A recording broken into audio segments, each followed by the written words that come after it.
Probably could have done it by myself.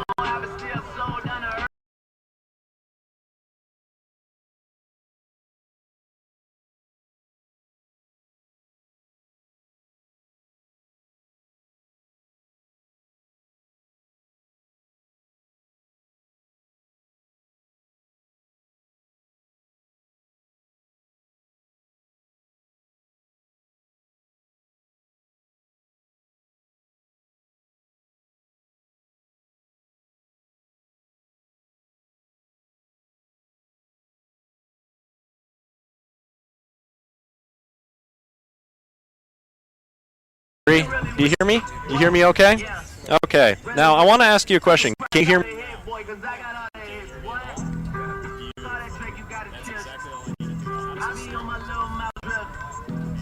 How does it sound?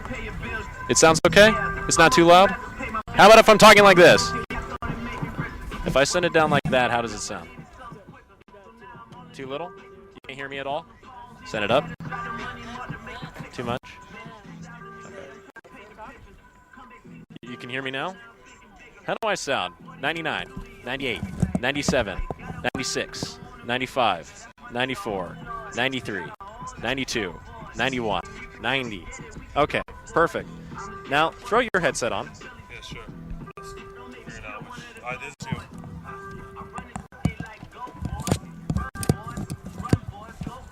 Headset on. You got headset on? Okay. All right. Bree, how does it sound? Hello, test 1 2 3 1 2 3. I can't hear anything. Too loud, too loud, loud. Hello, hello, hello. Test, test, test. Oh, there we go. Yeah, the levels were down. Okay. Keep talking. Hello, test 1 2 3 1 2 3. 99, 98, 97. Perfect. 96. He sounds Perfect. good. 90, 97, 96, 95, 94, 93, 92, 91, 90, 89, 88, 87, 86, 21. Okay. Go ahead. Can you throw on your... Huh? Okay. Hello, hello. Both talking at the same time. Hi, Ryan. How are you doing today? I'm doing pretty good, Emery. How are you? I'm pretty good. You know, just having a good time out here in Moorpark, or excuse me, in Santa Barbara. Turn myself up. We're in Santa Barbara. We're in Santa Barbara. I don't know if you have me on. Okay, how about now? No, I don't think. Ryan? Hello, hello, hello. So, Ryan, how are you feeling today? I am feeling great. I just hope I do not get burnt. Okay. I was hooked up with some sunscreen by Mr. Hoffman, though. Okay, talking to the head. Go ahead. I'm talking right now. Testing Man, I 1 can 2 3. breathe. Testing 1 Can you 2 hear 3. him? Oh, hold up, hold up, hold up. Testing 1 2 3. Testing 1 2 3. That's headset. I can hear him. Yeah. Testing 1 2 3. Testing 1 2 3. Keep talking. Testing 1 2 3. Just go Testing 99 to 99. 99. 99 to 0. 99 to 0. Perfect. 99 Okay, to 0. Perfect. Nice. That's a lot easier than actually counting. Okay, so here's the thing, guys. So this is going to be how you hide yourself. If you're trying to call out, if you have to say something to me and you don't want them to hear it, you just click that one. You can Gotcha. continue to talk.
Yeah. Are we doing It's gonna be the best game ever!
stagger, because otherwise you're going to shave his face.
I'm a hanger on. I'm not part of it. I'm part of the team, but not really. Okay. That's it.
Ladies and gentlemen, welcome to Santa Barbara City College La Playa Stadium and the Southern California Football Association Beach Bowl, featuring our Santa Barbara City College Vaqueros, head coach Mike Moorpark, and the Raiders of Moorpark College, their head coach Mike Stewart. Hey. Correction, Craig Moorpark for the Santa Barbara City College Vaqueros. Wow, your own PA announcer. A reminder to all fans, California Community College Athletic Association quorum policy has effect throughout this event. Please be respectful and courteous No to each disrespect, other. it's a tough job. The 3C2A reminds all fans to avoid is the using toughest profane language, taunting, or making inappropriate gestures or nonverbal signs. In addition, any non-credentialed person that interrupts play will immediately be escorted out of the venue by security staff. Those violating the 3C2A decorum policy will be warned once. Subsequent violation of the 3C2A decorum policy will result in ejection from this venue. They didn't win one game that I The standards set by the 3C2A and providing a and I tried to hide for 20 the beach people bowl. up in the crowd. Your officials for today's game, referee Mickey Edwards, umpire Jacob Hauser, head linesman Frank Fontez, line judge Greg Lynch, field judge Karina Tovar, side judge Ashante Jordan, and back judge Tony Clayton. Fans programs are for sale at both ticket gates. They include the current stats and rosters for today's game. Please buy a program for just $1. Additionally, help support Vaquero Athletics and watch the game in comfort. Rent a stadium share, only $5. Great concessions are available at the top of the stadium. Sandwiches, burgers, hot dogs, french fries, candy, and cold drinks. Proceeds support all Vaquero teams. And a friendly reminder, Santa Barbara City College has a smoke-free zone. That goes in the bag. Prohibited in the stadium, as is alcohol. Thank you for your cooperation.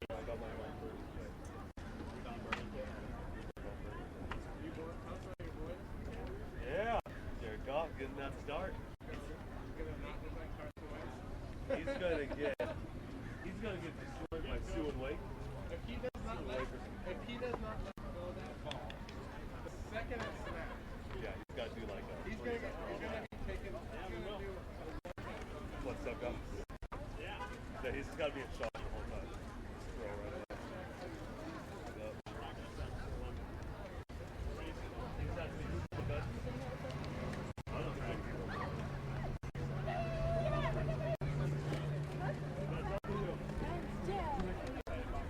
Oh yeah.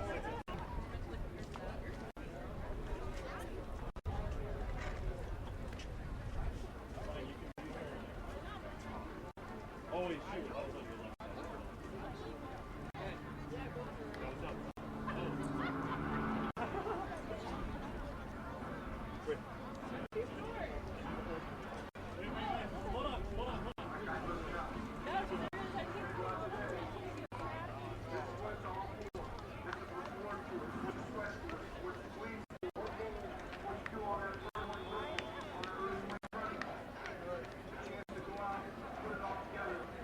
Okay, guys. Let's go. Time to go live. Reset your shot, and we guys get down. Oh! Good throw. All right, 10 minutes. Let's go. 42 seconds, Nathan. You can grab your papers with you. Okay. All of ours are live. Yeah, I know they're all live. Okay. It only matters when slate in is so when the slate comes out, all audio goes back to live. And ladies and gentlemen, entering the field now representing the American I got a lot of these. Okay. 7-3. Here are your Santa Barbara City College Vaqueros. Oh, You gotta start with that one. You're forward. So Emery's gotta be, yeah. Nathan, you're gonna, okay. That's a depth chart. You want the depth chart? I know. I know. Like we're stuck in the backseat of a little car. In the Corvette. In the Corvette. Yeah, we're stuck in the trunk of the Corvette. Okay, Bree, say your shot. I am. All right, Nathan, angle your body that way. Like bring your right shoulder back a little bit. Our mics are picking up. Nathan, angle your body It's that all way. gonna be in the.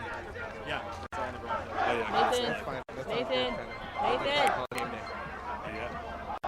He's not still. This is the 3C2A version of College Game Day here in Santa Barbara City College. Someone could go. All right, you ready? Someone could go. All right, ready?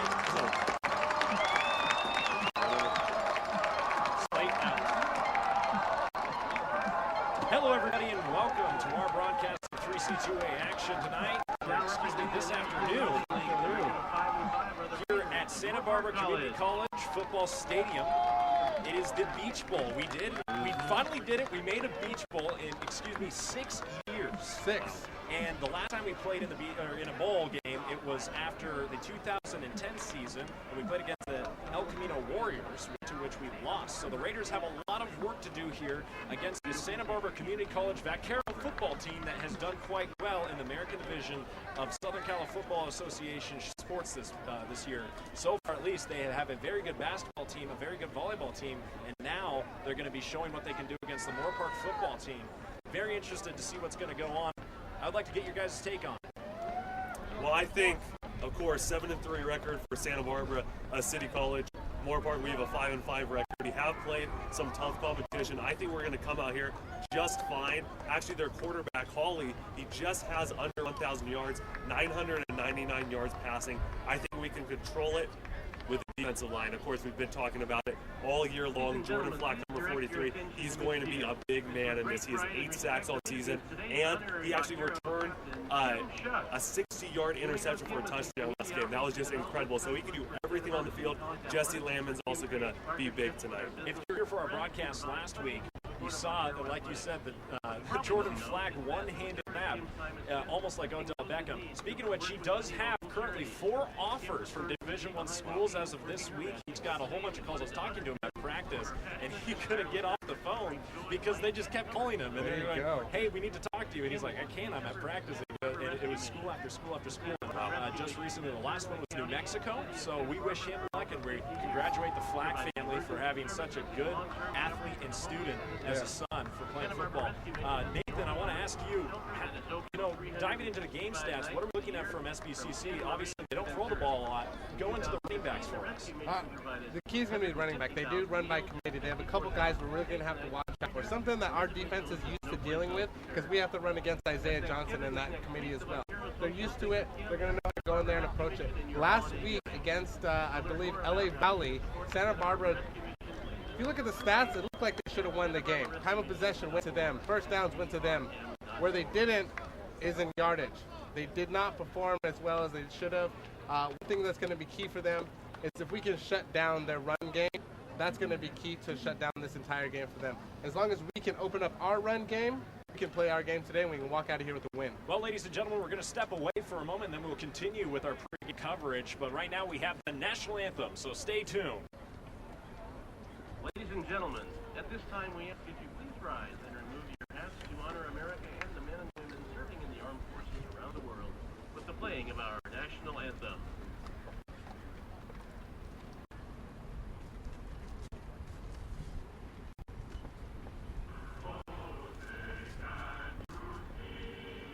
It's right there.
Of sportsmanship and mutual respect, all teams in the American Pacific League shake hands prior to kickoff. Well, thank you everybody for putting on for the national anthem. Gentlemen, today we would like to give So we have roughly, 2 minutes until kickoff here. Any final remarks, guys? Yeah, there's a couple guys I really want to jump on right now. Big shutdown. I took a couple of players this week. Key shutdown is going to be guys like Cedric Cooper, the running back we were talking about. Cedric Cooper is an absolute stud of a running back. Really powerful physical, violent runner, does not let one tackle stop him. So, like again, I reiterated about him being very similar to Isaiah Johnson. The team practice very similar to that today with this whole week with Isaiah. There wasn't a whole lot that went into this week as far as training. This team knows who they are. They know who their identity is. They just have to stick to that today. We are a strong running team, and they are let up a whole lot of running yards. So as long as we can stick to our game, Santa Barbara's going to have a handful tonight. Speaking about that, 185 rushing yards per game, which they allowed, as Nathan alluded to. Also, the red zone percentage for Santa Barbara City College is 96% on scoring. So we have to make sure that our red zone defense steps up. Definitely so. One thing that's really attributing to that red zone, 90% factor, is that they're one of their wide receivers, 6'6", 230-pound Jonathan Lucia. We're going to have to really stop him in the red zone if we have a chance of reducing that 90% red zone. Yeah, again, it's a real running back crew that they have running. Obviously, we alluded to the fact that it was a running back by committee for Santa Barbara, but Cedric Cooper, Emmanuel Nwasu, Demetrius Vinson, Harry Martin, David Gonzalez. It looks like they also not only do they run the ball, but they like to throw the ball as well to those guys. But unfortunately, they're missing their number one wide receiver this game. It's going to be Jason Sharsh. He was off with a collarbone injury. He broke his collarbone 2 games ago. He didn't play last week, but he chose to hang it up for this week. And now we're going to get it kicked off here. Ball's going to go and be returned by Ray Thomas. Thomas falling to the far hash. He's going to the far sideline. He has 1 or 2 blocks, and he's going to be almost RKO tackled out by the 30. RKO, I like that. If you're just tuning into the broadcast, I'm Emery Johnson alongside Ryan Cadman and Nathan Espinosa. We're all in the booth today, all have headsets on. And you're listening to live coverage of the 3C2A Beach Bowl. Yeah, of course, and I will be shooting downfield a couple times throughout the game to get a little insight, see how the team is feeling, what reactions like. We'll see what's going on as we get this game in. It is beautiful out here. They can't be happier to be playing this Beach Bowl in Santa Barbara. Stacked receivers all out by the far sideline. Cato trips. He's going to the read option as a design run play out towards the near sideline. He's definitely going to get some yards out of it, and there's going to be a flag for a late hit on Cato. Yeah, he definitely was. You could tell he was trying to get out of bounds right now. There's kind of no reason to try and take those legs out last minute like that. One thing we noticed right now is Cato slipped on that first snap right away. I was down on the field a second ago. I talked to you about it, Emery. It's not a very smooth field right now. It may need some resurfacing, so it is a little bit slippery out there, a little bit dense. We'll see how these guys react to it. It's not the worst field they've ever played on. No, definitely. I would have to say one of the worst ones that we saw this year was Fullerton. Fullerton, absolutely. It's like a rock. Yes, it's a question when the coaches are out there questioning whether they want their players on there. But today it seems like they're fine with the guys playing. Out of the pistol formation, Massachuca near sideline, Wilmore far sideline. They're going to hand it off to Johnson. Johnson waits for the hole to develop. It does. He's moving out towards the far sideline. He has a lane. He is just tripped up and falls down around the 19-yard line. Johnson not having to do much. It looked like he was almost running in slow motion, waiting for the pocket to develop, and he just got through that hole. And if it wasn't for getting tripped up by, it was Dallas Martin, number 10, the linebacker. Yeah, Dallas Martin is leading in tackles right now. Cato is going to be out of the gun. They have an offset gun situation brewing there for the Raiders offense. You see Johnson way back. They bring on the extra tight end. It's another running play to Johnson. Johnson breaks through the hole. He's continuing to run. He's going to be in the end zone. Touchdown! Moorpark Raiders. Holy cow. It only took 3 plays in the penalty. And the Raiders are in the end zone. Less than a minute off the clock. 14 minutes. Like you said, Ryan, go ahead and jump in and tell me how that drive developed. All 3 of those rushing plays, great blocking. Mark Martin, number 42, set up a big hole on that last play.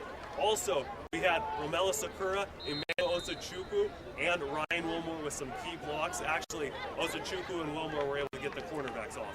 Harrison Hoffman, Gavin Todd, and Corbin Covey, special teams, about to kick the ball off. Excuse me, kick the ball off for the extra point. It's off in the flu. Raiders 7. Yeah, you got to go back and credit Mark Martin on that one, though. Talking to the players, he has one of the highest football IQs on this team. So him always being in the right position, it made sense when switching him from linebacker over to fullback, tight end. Just having his IQ on the field, knowing where to be at all times is going to help this team out a lot. It definitely changed the dynamic of this offense, having that extra tight end and having that fullback on the field. Mark, mean, you can't say anything bad about the guy. He caught a really long pass last week, and he's been so instrumental to this Raiders offense. That's definite. And we lost Christian Hill Saunders early in the season, and we didn't have a replacement right away for that. It took us a little bit of time, and I think we just had to figure out who on the team could possibly fill that position close to what Christian was doing.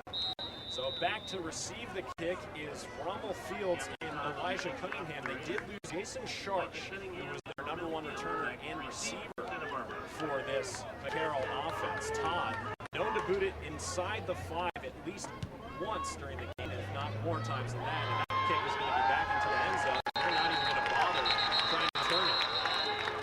Todd known with the boot, and they definitely underestimated that one. I don't know if they wanted to give the guy a chance to return or just take it at the 25. This is the first chance our defense will have to get out there right now. They're going to get out there. They're going to show this team how they can, what they showed up for, that they were meant to be in this Beach Bowl. We'll see what they do right now. So you're seeing a new wide receiver for Santa Barbara here on the near sidelines, Jonathan Lucia. In at quarterback number 15, Noah Hawley. He's pretty much taking most of the load here for the Vaqueros. They're a heavy running team. They send their fullback in motion. It's the running play. That's Cedric Cooper. And then when he's going to be piled up by a whole bunch of players on that for the linebacker's not fooled at all. You know they're really on it when you see Hayden Galvin in there on top of it. Our safety tackling him up in the backfield. It seems like they got the memo, Moorpark, that they're going to be running the ball a lot today for the Vaqueros. So a great job on bursting through the hole and stopping him for no gain. Hawley out of the gun. He's going to be shoveling it over. That's going to be a different, same running back, Cedric Cooper again on the run. He only gets maybe 1 or 2 on it. They're doing exactly what I just said. They're showing the team that they came all the way up to Santa Barbara to play.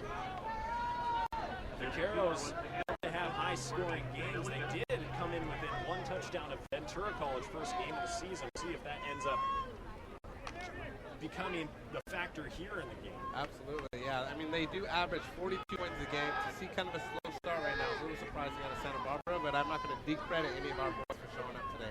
And it's going to be Hawley. He's in the pocket, but he has nowhere to go. He's diving forward. First fourth down. It's a fourth down situation. And excuse me, I've been calling the quarterback all wrong this entire time. They changed up their quarterback. It's Timothy Milliken.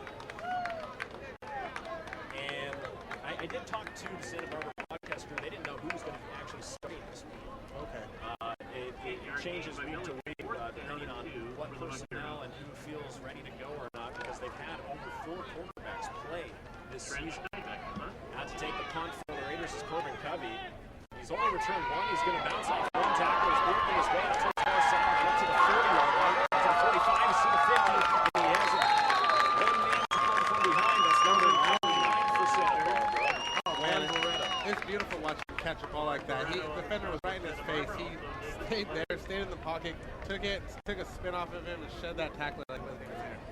It'll be interesting to find out whether or not the Raiders are going to continue to run the ball. That's, I guess, a more interesting story out of their offense from the last drive. Don't even bother throwing it once. It's all Cato and all Isaiah Johnson on the sheet.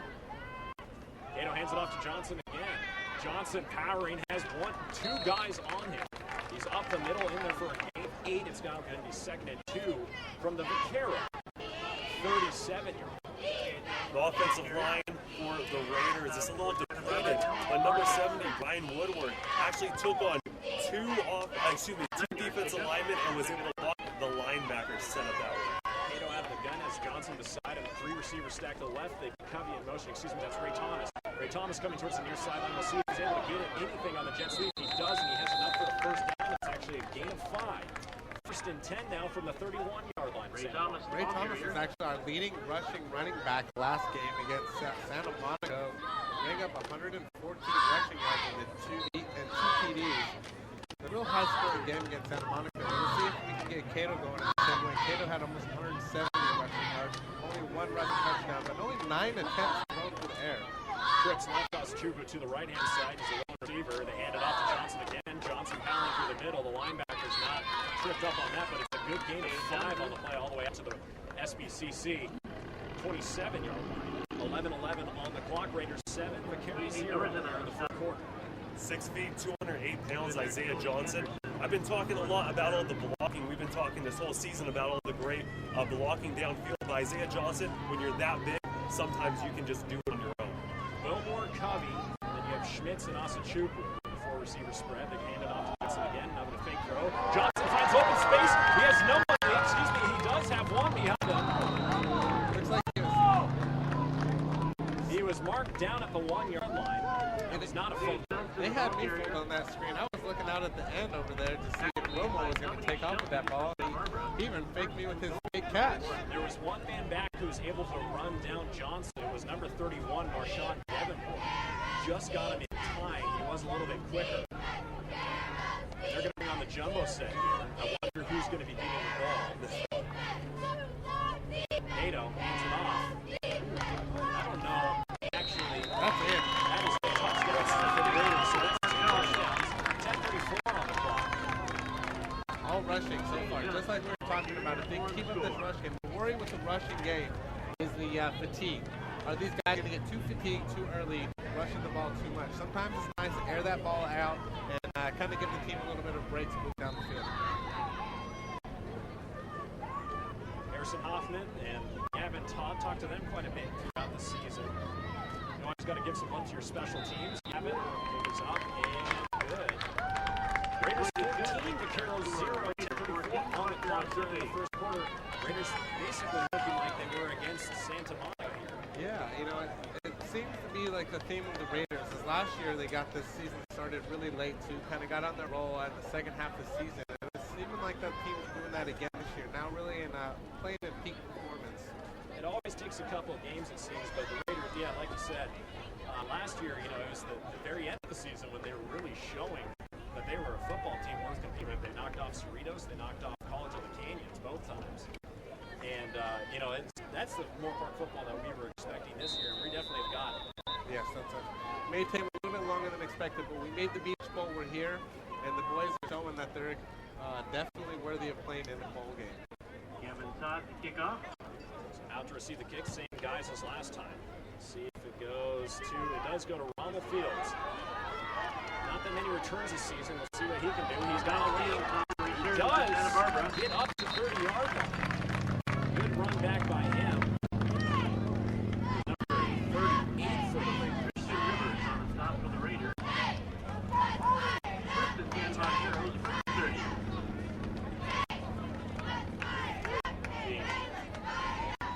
One Funches. Haven't seen much of him this season.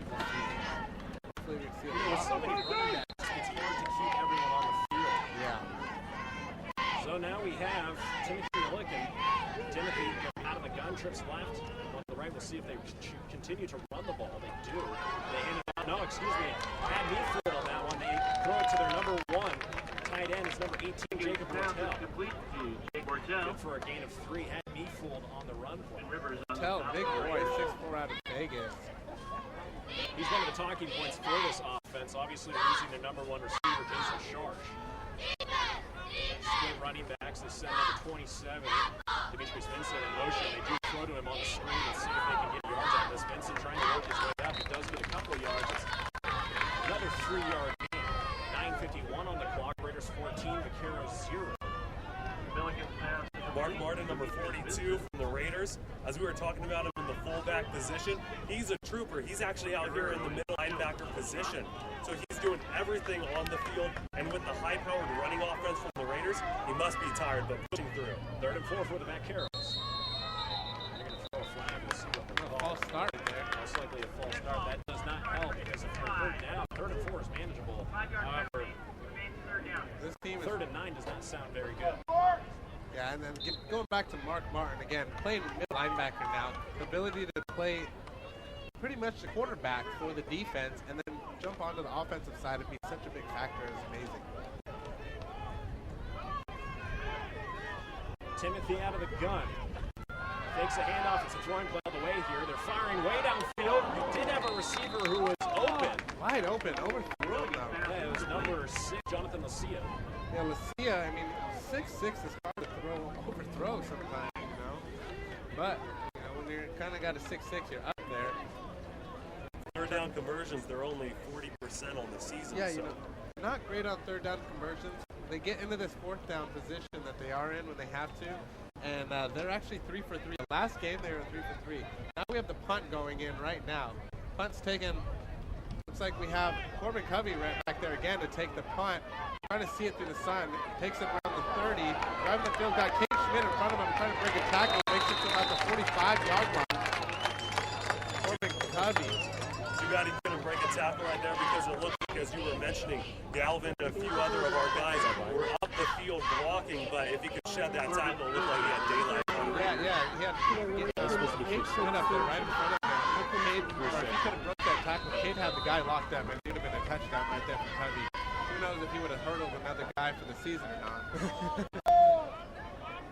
All right, I'm back. We had to figure out something with the camera. The Irish was too low. Anyways, you're going to have Cato, Mark Martin playing in the tight end position. They have Isaiah Johnson behind him for the pistol set. Cato hands it off to Johnson. He's been doing pretty much everything here for the Raiders. Johnson bounces off one tackle. He's going to be up to the 50-yard line. There's a flag on the field. We'll see what is called. Johnson, the ball carrier. Dakota Shepard Trier. It looks like it's so often when you see Isaiah get wrapped up, you think he's going down, and all of a sudden he flings this defender off of him, and he finds another 4 or 5 yards out of every play. So it looks like they're going to be calling holding play. Maybe a holding. Raiders backing up. Looked like fairly good blocking. Number 36, Jerry Rodriguez, the tight end. 6'2", 225 pounds, is also in at the fullback position to add a little more, I guess you could say, meat on the blocking side. They're going to move this ball back 10 yards now because the holding play set them up at the 36-yard line. So Cato going to have Ray Thomas behind him this time. Two receivers to the right. It's Covey and Asachukwu. Cato fakes the handoff. SBCC not convinced on that one, and Cato decides to throw way out of bounds. He had pretty much all of the linebackers over him. It was number 50 being their number one middle linebacker. It was David Melvins, middle linebacker, outside linebacker, with runners through the line. God, I can't stop and help and say how beautiful a view we got right here. We're calling the game. For you guys who can't see as well, we have the beach of Santa Barbara right behind, or right in front of us, behind the stadium. It's absolutely beautiful. These guys are lucky to have a beach like this today. Cato Brown out of the gun, put Covey in motion. Takes a snap back. It's going to be a throwing play. The first time we'll see him, but he chooses to run with it. He's up the middle. He breaks one tackle. He sheds another. He's all the way up to the 49-yard line. It's now third and, they're going to mark it at the 48. Go ahead and say third and manageable. Third and 8, yeah, manageable. By the way, this offense has been running the ball. Third down. Cato was just incredible on that play that he was able to shed the sack. He was able to shed off the defender. Earlier on in the first play of the game, he actually fell, so just to keep his balance is something to talk about. It's just crazy how he's able to maintain his balance. Thomas in motion. Cato fakes the screen pass, and he's running up the middle. Has a gain of a lot. A lot. A gain of 14. Like I said, manageable for Cato. You give him 3rd and 7, he can almost promise you it. 7 minutes and 49 seconds left on the clock. Raiders 14, Vaqueros 0. It's 1st and 10 from the Vaquero 41-yard line. We'll see how many touchdowns they can get in this first quarter. I think that's the new competition. Hands it off to Thomas. Thomas delays a little bit, and he continues to run, gets subluxated by the big man up front. For this being such a strong running game so far, I feel like this game should be a lot deeper in. We're only at 7 minutes into this game. Normally when the game is rushing, the clock doesn't stop. The game flies. Today, I don't know if the Raiders are flying or if the clock is hanging out. I don't know what it is, but these Raiders keep up, they're going to have a ball game in their hands. In on the tackle was Cameron Cloakley. Brought down Ray Thomas after only a gain of 4. Cato hands it off to Thomas again, fakes the throw. Thomas working his way towards the near side. He's going to be brought down on the line of scrimmage. It seems like they're trying to carry on the same trend as last week against Santa Monica. They had a lot of runs out to the sidelines. They were trying to have those sweet plays for Ray Thomas. Isaiah Johnson is usually, of course, as we've been talking about, the guy that takes it down the middle. But with Ray Thomas being the leading rusher last game, they had a lot of sweet plays from him. And it seems like they're trying to do the same thing today. Yeah. 3rd and 5-37. Johnson back out on the field, cut the far sideline, as well as Wilmore. Way out there. Massachusetts on near sideline, split back formation. They switch him up. Johnson towards the near side. They put Thomas in motion, but there is timeout called. Moorpark, So first and a half. Moorpark has a little bit of miscommunication there on that play. We're going to step away for this timeout. Once again, I remember Johnson, Ryan Ketchum, and Nathan Espinoza will see after this time.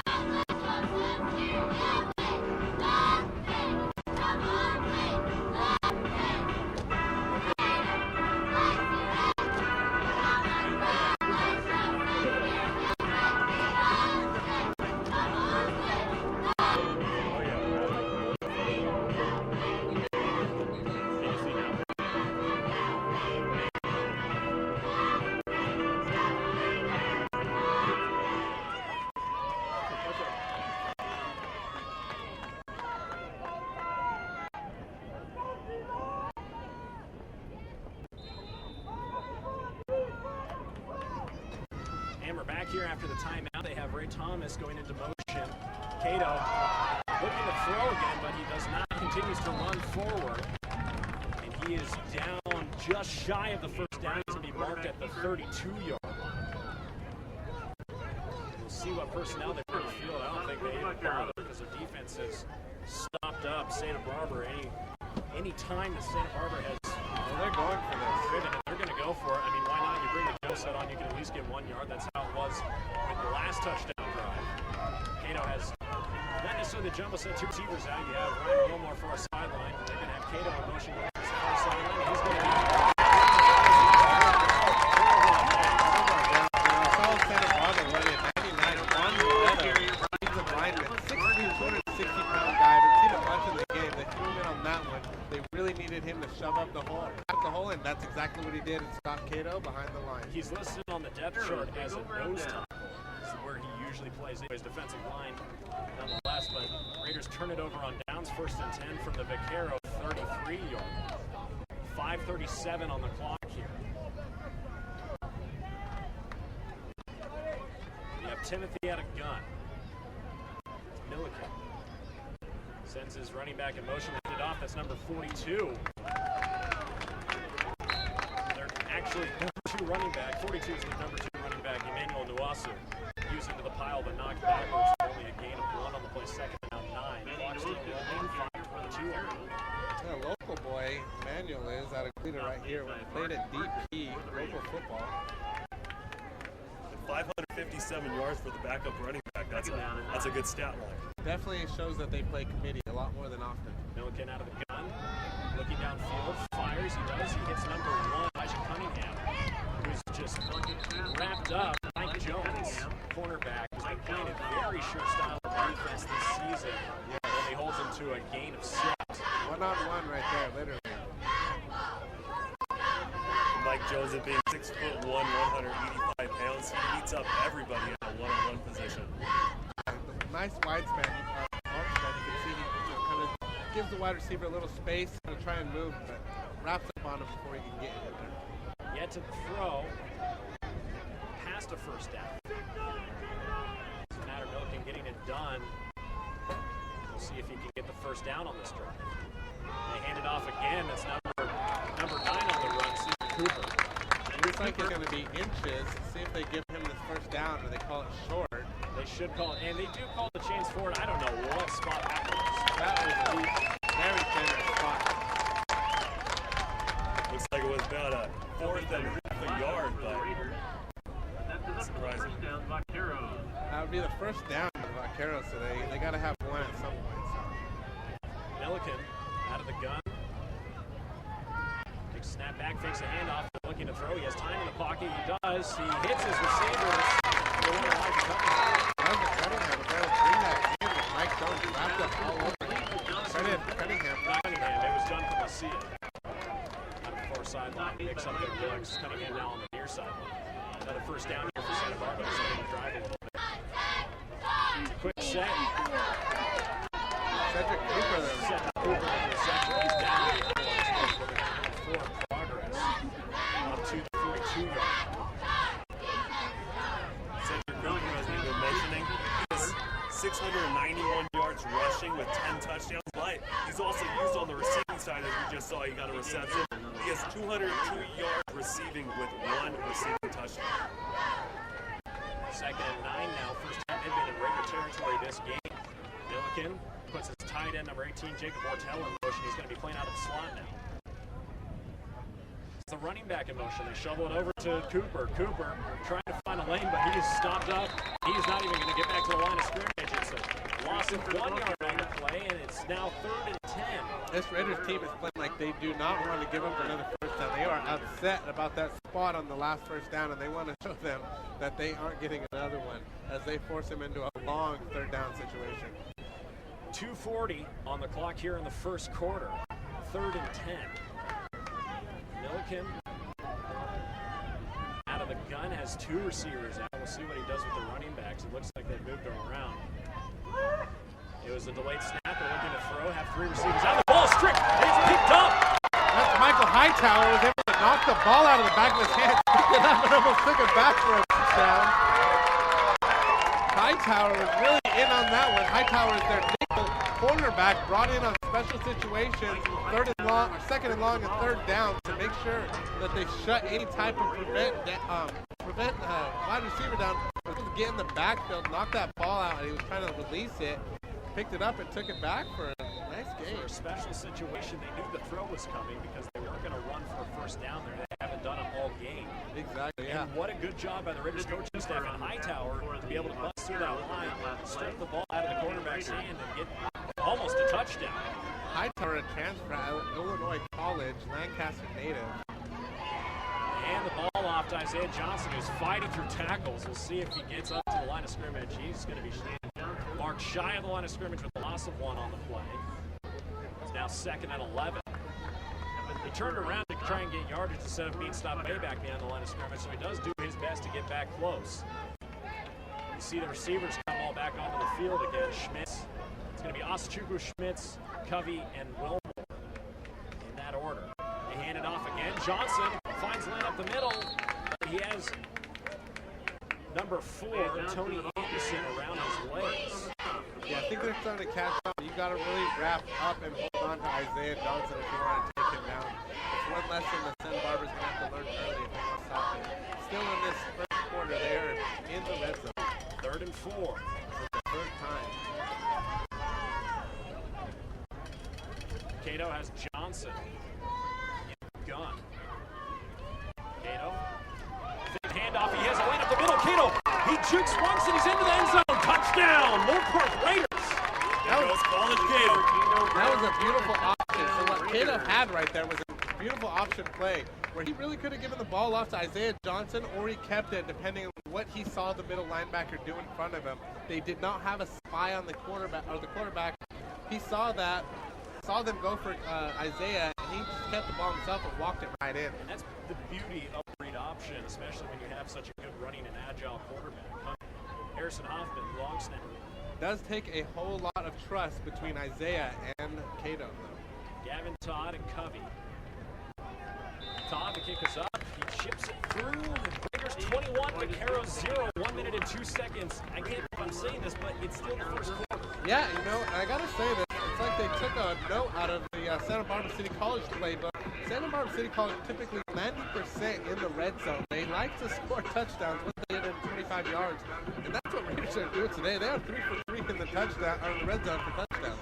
And speaking about the red zone percentage, the 96% for you were saying for Santa Barbara, the red zone percentage is only 62% for the Raiders. So taking a page out of their book, that is definitely something they're doing. Exactly, 100% right now. So I think by the end of this game today, that 62 we bump back up to about 90. I wouldn't be too surprised if it's like the Santa Monica game. Well, let's hope so. Same division. Santa Monica was in the Pacific American Conference.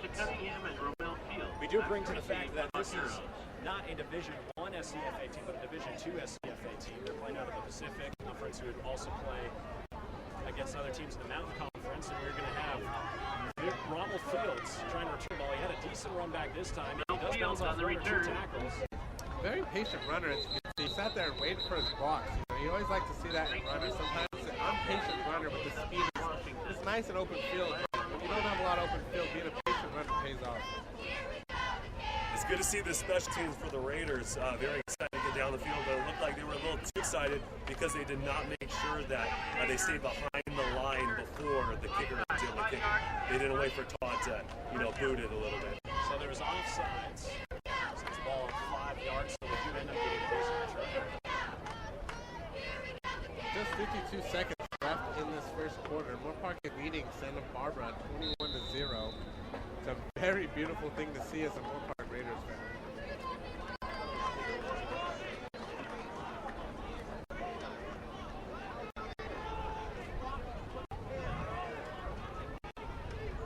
They hand it off. Cooper again, but I mean, how many times do you have to run the ball until you realize it's not working? I mean, I understand trying to set up the run game early on, but Cooper had nowhere to go. Only a game or 2. Second and now 8 from the Vaquero 30-yard line. Yeah, they've been slightly successful with the pass. It's kind of confusing why they're not trying to learn more. I understand you need the run game to open up the pass game, but vice versa.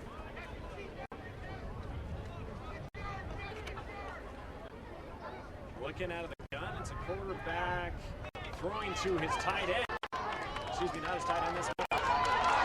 Number 6. That's that big 6'6" body we were talking about at the beginning of the game. As you see, after he brought that ball in, it was not easy to bring him down. Kind of really lowering that helmet and taking over a couple defenders as he moved on up to the first down. He's on the only line of the field that is considered neutral, 50-yard line. Stop for the Raiders, 20-yard gain for the Vaqueros, first down. Vaqueros yet to taste the sweet nectar of the end zone. Or even the red zone. The end of the first quarter. They have been so deadly this season. Raiders 21, Vaqueros 0. And that's the end of the first quarter. So we're going to hop away and come back to you with the rest of the first half right after.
We're back here after the break from the first half, and they do hand it off. It's to number 42, Emmanuel Nwasu.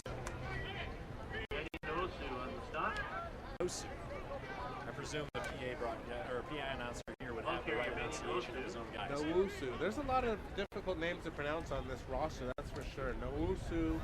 I don't want to butcher any of the other ones. I'm just going to wait until one of the players comes up and see what happens then. And you let me do it, right? Yes. And then criticize later. 2nd and 5. Milliken out of the gun, shovels it over. That's going to be Cooper again. Moving on the play, and they're going to have the clock still running. We'll see where they mark the ball. Looks like he was almost at the first down and just hit a wall a yard before that first down marker. And they say it's just shy of the first down. Oh, they give it. I feel like one ref said that and the other ref said move it up. Yeah, I don't know what they're. This referee crew, man. Yeah, we've had some good ref crews and we've had some bad ones. We'll see That's how this. really bad ones. We'll see. We'll see how this one holds up by the end of the game. Milliken. He has Elijah Cunningham in motion. He does break one tackle, but he gets hit very hard. That's number 28, Christian Rivera. Christian Rivers or Rivera. So Yeah. it's wrong on my roster. Yes, Every time yes. I look down at it. Yeah, Rivera's a kind of a stout little guy. You know, he's not the tallest, but he definitely shows he's got pound for pound in him. Cooper ends up getting, Elijah Cunningham ends up getting hit behind the line of scrimmage. He almost got hit way behind the line of scrimmage, but he did make a good move to get away. It was number 5 for Moorpark. Joseph Guerrero. Yeah. They have 3 receivers out. They send motion. It's going to be to Cooper. Cooper does have a lead. There's no one in front of him. He's going to get the end zone. It's a touchdown to Santa Barbara. The score Vaqueros tapped it. Vaqueros 6, Raiders 21. Well, that makes for a game. It's kind of no fun sometimes when you just run the score on the other team, you know. Raiders defense caught with the Minnesota pants. Yeah, just in the wrong. Caught getting complacent. Exactly. See if the extra point is good. And I don't know if it was a bad snap or what happened there. It looked like it may have been a bad snap because the kicker was really committed and kind of had to stutter step to get his leg, not from kicking his own teammate. Looks like Vaqueros developing, works his way out to the 10-yard line. That doesn't count to anything. That's got to be a scary feeling when that ball doesn't work and you're not Corbin Covey. Luckily, we have Corbin Covey doing that, holding the snap. If it does go wrong, we have one of our best wide receivers out there.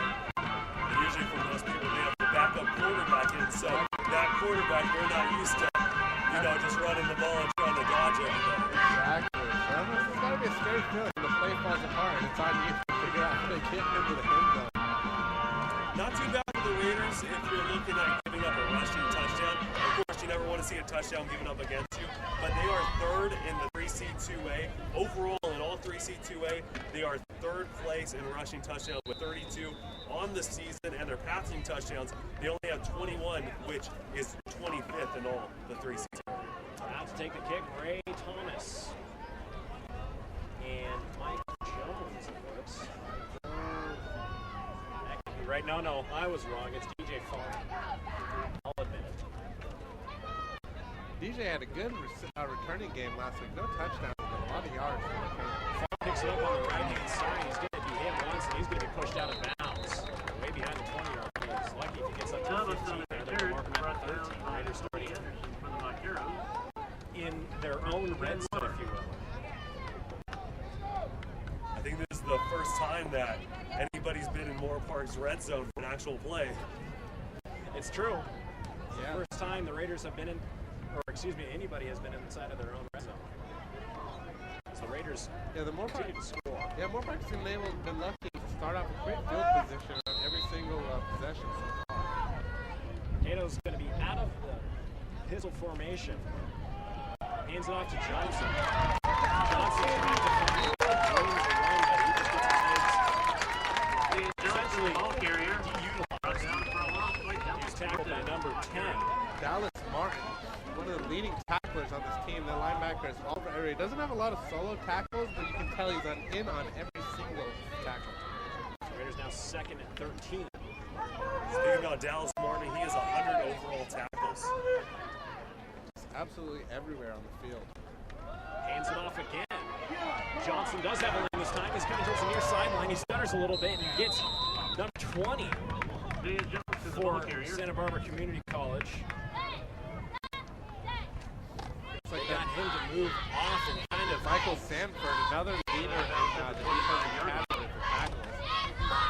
Isaiah Johnson able to break through for a first down that one, get themselves out of their own red zone. From the 25-yard line, first and 10. Yes, Michael Sanford had to make a tackle. It was a big handoff. Cato under pressure. He's trying to evade. He does. He throws across the middle of the field, tries to hit Ryan Wilmore. The ball was uncatchable way over his head. Yeah, a little overthrown on that one. And it's hard to say a ball is uncatchable for Ryan Wilmore, but that one was a little too far over his head. I thought he was actually going to rise up and go up and catch that one with one hand, but just a little bit overthrown. Second and now 10 from the Raider 25-yard line. 12 minutes even on the clock. Like I said before, the Raiders a heavily run-based team. Cato out of the gun. High snap. They hand it off. It's going to be Ray Thomas up the middle. He's continuing to run. Has his legs underneath and has a gain of 8 on the play. Excuse me, he's going to have a gain of 9. Third and 1. Ryan Wilmore always known for his catching abilities, but he has actually been great at blocking today, that big run we saw from Isaiah Johnson to actually get the first down where we're in the set of markers. He actually had a nice block to be able to keep the run going. Wilmore and Austin Chuku, only receivers here on the far sideline. Cato misdrops the ball. He's going to be tackled.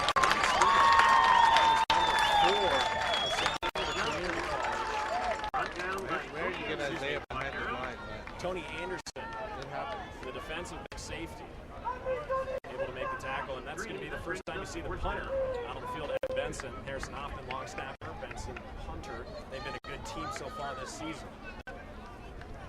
Speak a little bit about Tony Anderson, who was able to make the tackle. He has 2 interceptions on the season, 2 tackles for loss, 61 full tackles, and he is 6'4".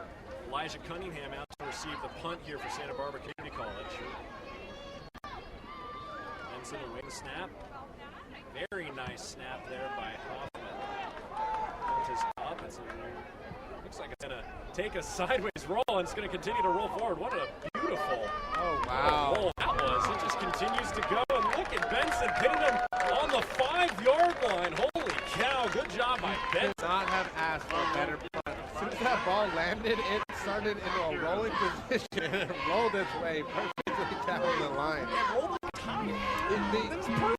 Exactly. The receiver was rolling so far, he thought about picking it up in front of all the Raiders to stop it from rolling any farther. But not always the greatest decision to make. Especially when you're down at the 10. I mean, it's not that long of a run to get to the end zone for the Raiders defense. It's usually special teams there. But now you see Santa Barbara backed up way on their end of the field. So the Raiders start on their end, and then they punt it all the way to Santa Barbara end.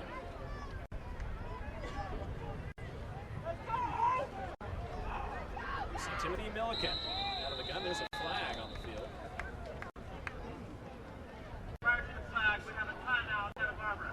So there's a flag, but there's no flag. I guess there's a timeout by Santa Barbara trying to avoid running out the play clock. We're going to step away for this timeout. I'm Emory Johnson alongside Ryan Ketchum and Nathan Espinoza. We'll see you in a few moments. Ladies and gentlemen, we'd like to throw out some thank yous to some folks who help sponsor football here at Santa Barbara City College.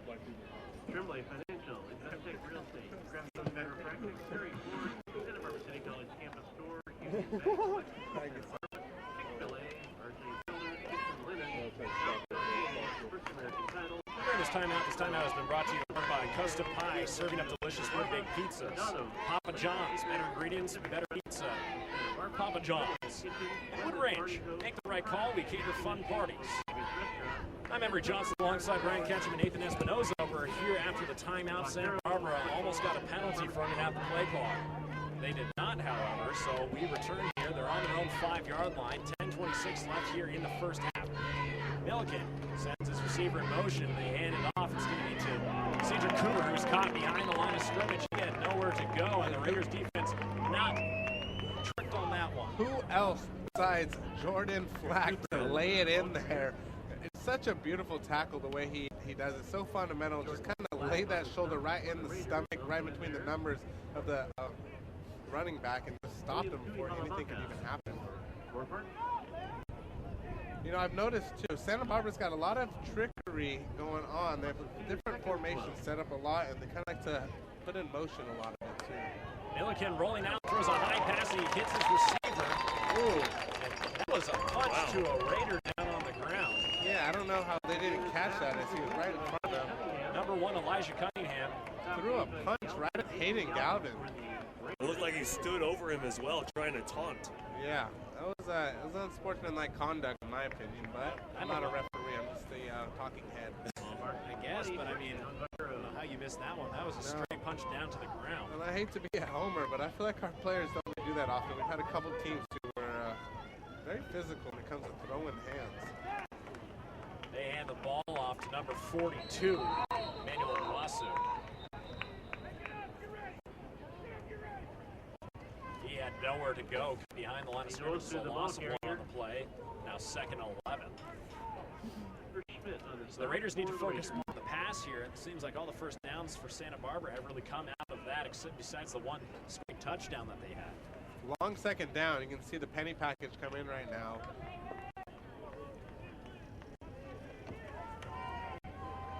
Looking out of the gun.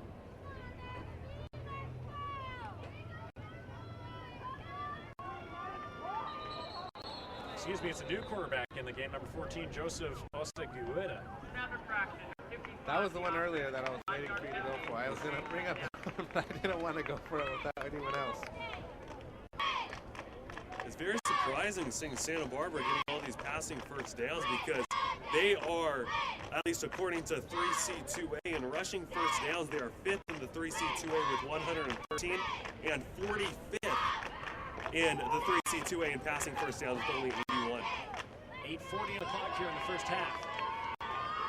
Looking downfield, he has nowhere to go, and he's being hit by the Raiders. He continues to run backwards. I don't know why the referees have not called it dead. Yeah, I don't know if they're trying to let him take him into the end zone or what was going on there. That play should have been called dead a moment ago. And they're going to spot him where they should have called it dead anyways, but I don't know why they let him continue to run back. That's how injuries happen in the first place. The first thing I was going to say is that's how an injury happens. Anyways, it was Jordan Flack who had the sack there, or should be credited at least. Of course, Jordan. Jordan playing a little inside today, as you can see also. Joseph Ostegueda in at quarterback. They hand it off to Cooper. Cooper stutters a little bit. He does have some room. He's going to be finding a lane up the middle, and he does. That would have been more than a first down, but it is not. He had a first down for sure there as he punches the field and up that he wasn't able to get that extra couple yards. So it was a 3rd and 21. Was able to take it for about 15 or 16 yards, only shy about, maybe more than that. He's only shy about 3 yards from actually making that first down as they bring the punter in deep in their own red zone. They have no choice. You can't go for that on 4th down this early in the game. See, if you turn it over right here, that puts the Raiders up now 3 scores and an extra point. Really, it's you really gotta play it smart here. Covey taking the high punt. He's going to call for the fair catch, but it lands. And he's going to have to pick it up, and he's brought down. That's exactly what we were talking about. Rather pick it up and get tackled instead of let it roll down to the 25. Like they did right there and let that thing roll into the 4-yard line. Yeah. And that's again, it's the comparison that you have to really, one thing I think out here is really willing to get hit and play the game of football right now. Santa Barbara has to be careful with whatever they do because they can't let this game out of hand. One team can play with that kind of lead. What it seems like, I know Santa Barbara's a good team, they have a lot of talent on this team. They've played a lot of good teams, and they were really in a lot of good games that they lost. What I feel like Santa Barbara might be dealing with right now is playing down to the competition. Covey with the catch on the screen there. He's up with a gain of 4. Looks like 3 or 4 of them. He does get 3 according to the referee.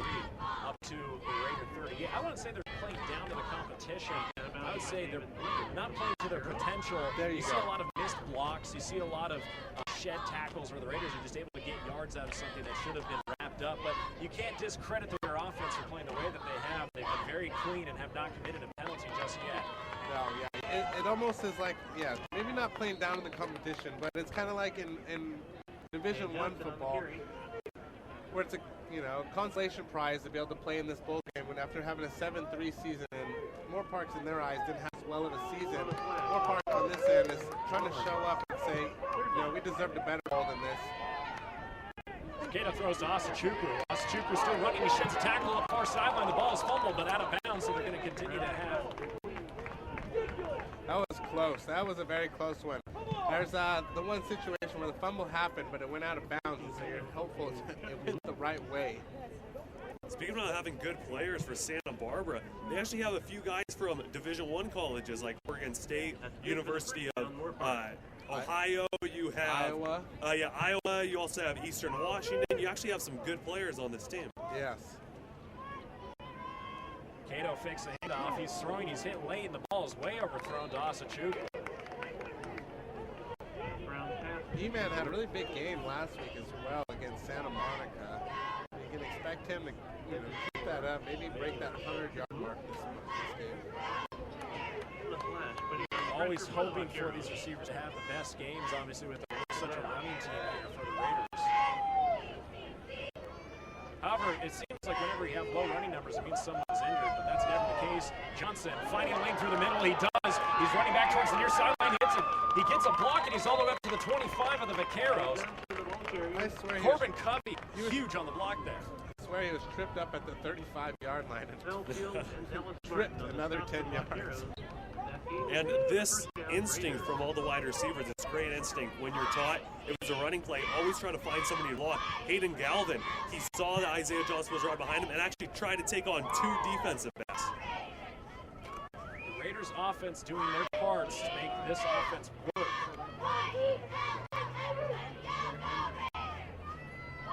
Cato, quarterback keeper, he's going to be hit, but he sheds the tackle, continues to run, he's got those legs underneath him, and he's finally hit out of bounds. There is a flag on the field. We'll see what ends up being called. You see Daniel slow to get up. It might be a holding penalty. You don't see the offensive line being anywhere forwards. They're just walking backwards at this point.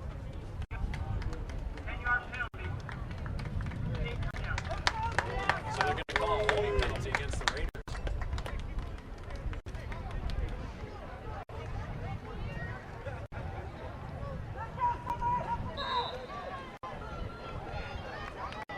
It's not like it's going to make much of a difference here. The Raiders' offense has been so good about getting yards, and it's first down because they're going to mark it where the penalty was called. And that's where they're going to back it up from. Cato, out of the gun, fires over the center, hits Covey. Excuse me, that's Kate Schmitz.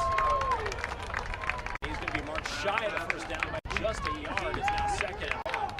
Kate Schmitz, a tough player. Last week, kind of got his hand knocked up a little bit. Was hurt. Went down on the sidelines. I asked him how he was doing. All he did was kind of shake his hand, say he was feeling a little tight, squeeze it a couple times, popped himself back right onto the field. Tough kid, you know. Cato Brown out of the gun. Big snap back, shovels it forward. That was a pretty unique play. They put Covey in motion for a second, had him lined up behind the tackle. As the play developed, Covey kind of disappeared into the mix as the whole team kind of shuffled to the right of the field, and just kind of a little quick toss off the middle. Cato Brown right here ready to take the snap. Directing traffic a little bit. A little bit of a trick play. It looked like Cato was organizing things and snaps it to Covey. Takes off. He's still running through. Looks like the play has been called dead. I don't know if it was illegal formation or what the reason was. Back just to make sure. See right now what the refs will tell us as far as what happened. That was a very weird play. It looked like Cato, as you were mentioning, he was trying to tell anybody where to go, you know, tell the offensive line who to block, but then while he was walking towards the offensive lineman, the ball was snapped, but it looked like it was that trick play because Covey was ready for it. But interesting if they're actually going to call him as a man in motion. It's actually a legal play. Yeah, I'm wondering if the defender stepped out of bounds right there. That's why they called the play dead at the 9-yard line. Let's see what happens right now. And it is going to be Vaqueros' ball on the 9-yard line after Covey threw an interception. 3 minutes and 57 seconds left here in the first half. It's going to be Hawley back on the field. Number 19. Excuse me, no, I'm completely wrong again. It's Joseph Masagueda. They just keep throwing all their quarterbacks out to play.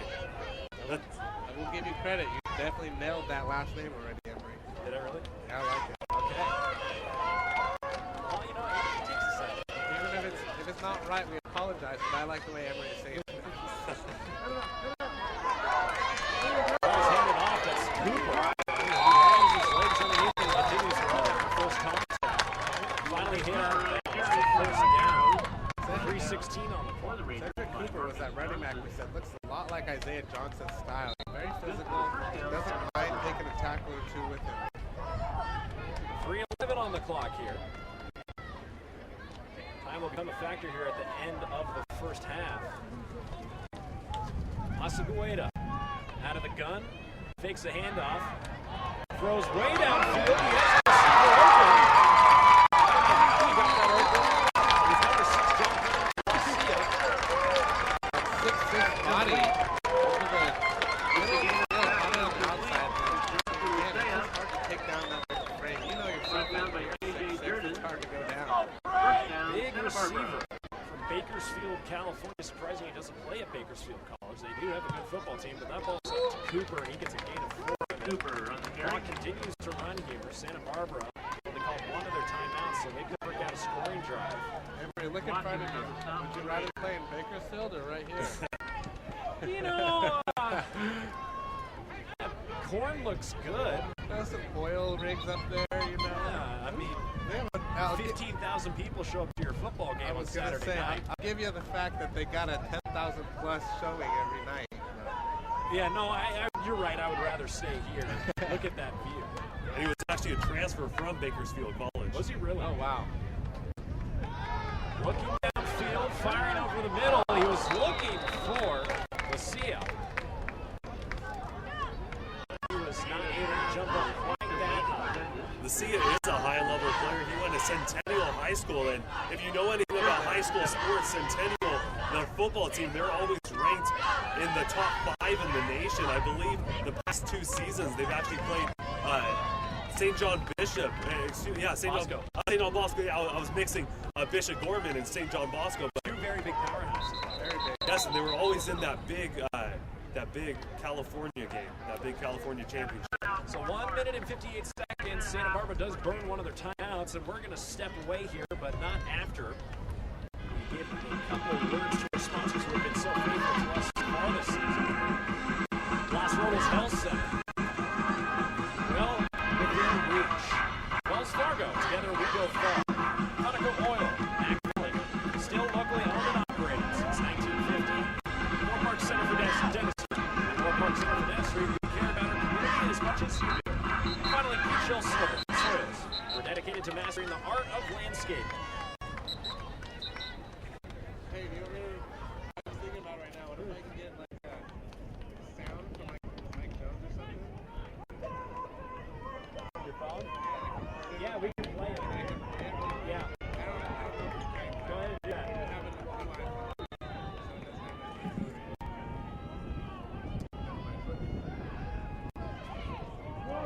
Ball's thrown over there on the screen. No one in front, but it's number 18, their tight end, Jacob Ortel, with a touchdown. Santa Barbara does tally back to score down 2 scores. From 21, trying to work their way back. That guy, Jacob Ortel, number 18, he's 6'4", 245 pounds out of Las Vegas, Nevada. He actually went to Iowa State University, so he is one of those Division I talents that Santa Barbara has. They're going to be going for the 2-point conversion. They have to if they want to keep this a 1-score football game here. Raiders messed up there on the, or foiled on the trick play that they tried to pull inside of the red zone. You know, turnovers aren't too bad until the other team starts scoring on them. Ball's going to be thrown into the end zone, but it's not in there. They're not going to mark it with extra point. He was knocked out of bounds, did not have the ball over the line. Cooper, the receiver on that one. 1:54 on the clock. And now, Santa Barbara is 2 points down. They have to score on the next extra point attempt if they want to keep this a 2-point game, or else they're technically a full field goal behind. Yeah, exactly. You know, they missed 2 opportunities at 2 easy points right now. They put both of those single 1 points in. This is a 1-score game. They caused this into themselves. It almost looked like after they, of course, it was a bad snap on the first PAT attempt, but it looked like they were trying to get that point back with that 2-point conversion. So trying to, make it a 14, give them that 14 points so they're only down by 7. But when you miss that, now down by 9. Yeah, that's called gambling. Yeah, not the gambling type today.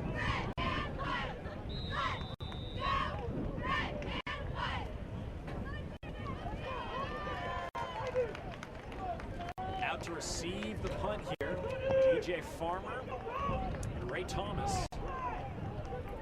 Raiders getting set to take this one. It's a little windy up here.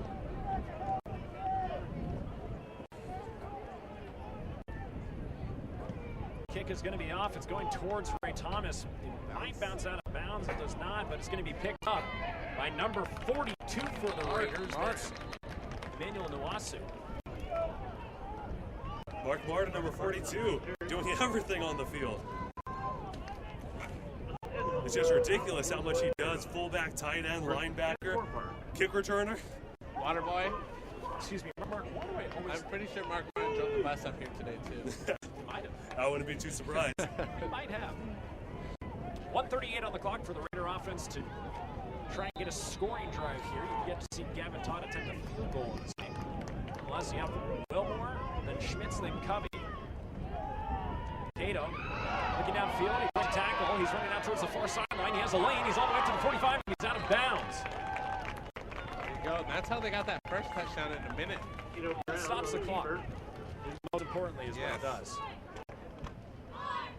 Running the ball between Johnson and Cato. So it makes this run so dynamic for the Raiders offense. Ray Thomas out on the play. Cato out of the gun. Wilmore, then Covey, then you have Schmitz and Asachukwu with a 4 wide receiver spread. You have the nickel package out for Santa Barbara. Cato in the pocket, fires, hits Covey. Covey is down on the ground. They have 2 timeouts to see if they choose to run up and spike the ball or if they're going to let the clock continue to run. It's 1 minute and 19 seconds.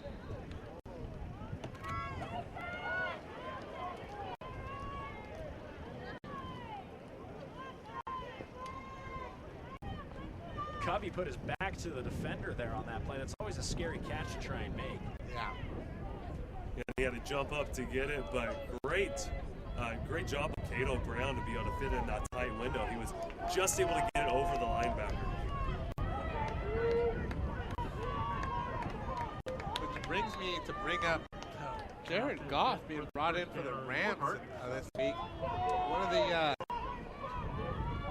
wait a second for the play. Cato jumps right. He has Covey open. Covey working towards the outside. He does. He gets knocked out of bounds just by 29. We're going to mark it on the 30. Clock stopped now.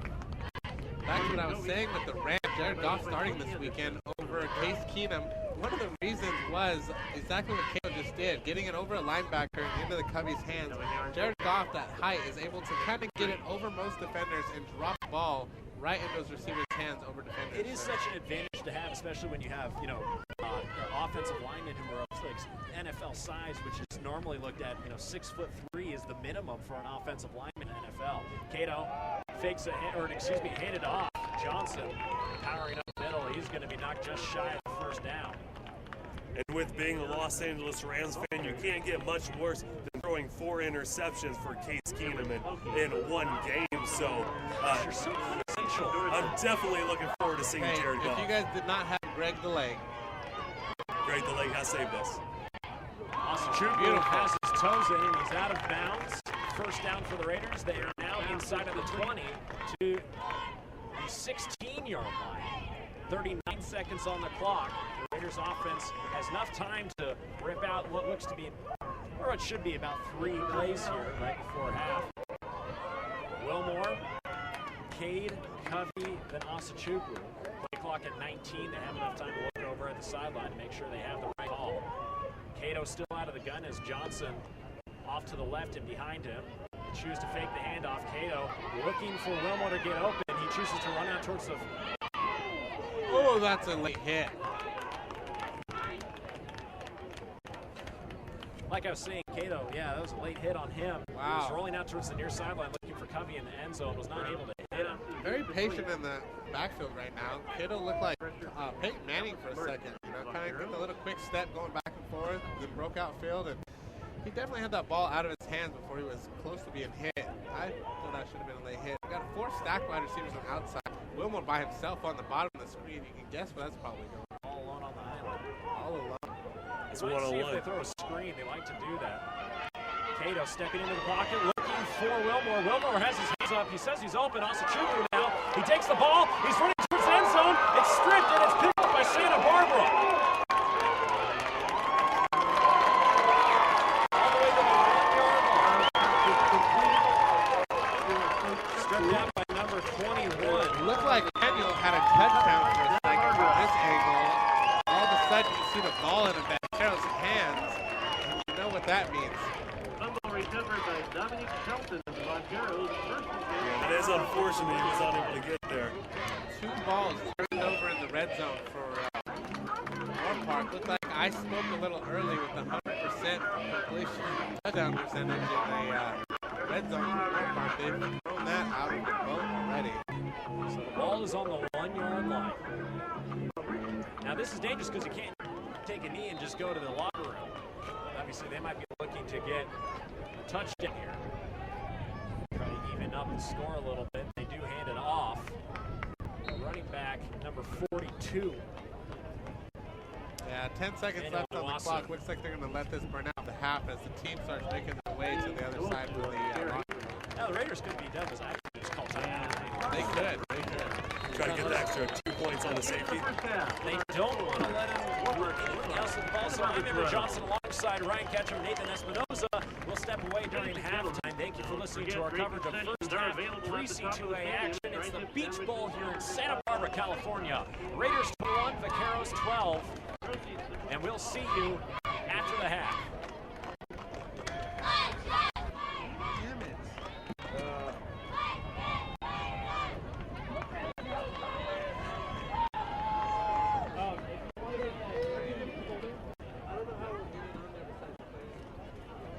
No. I have a cord. The iPhone 7. You guys just like drill a hole. Drill the hole. Just drill a hole, make your own.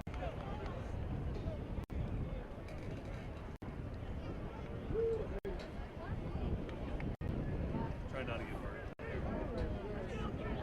I know. I thought He was open, by the way. Yeah, it was one-on-one coverage.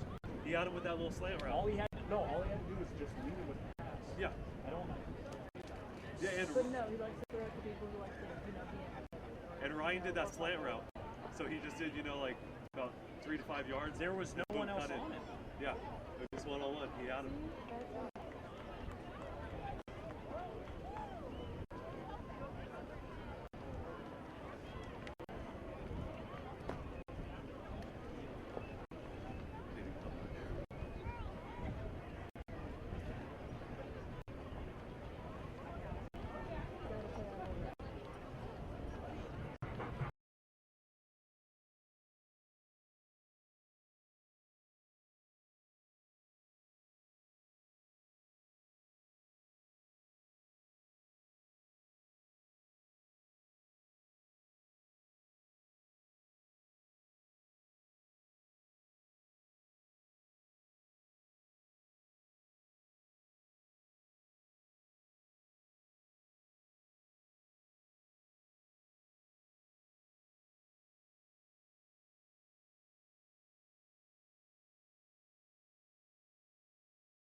shot at the sea.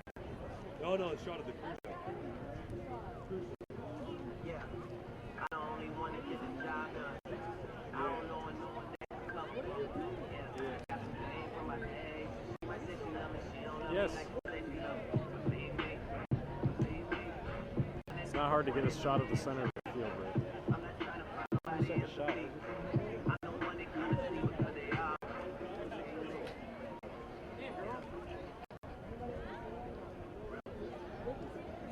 Swole. The only other thing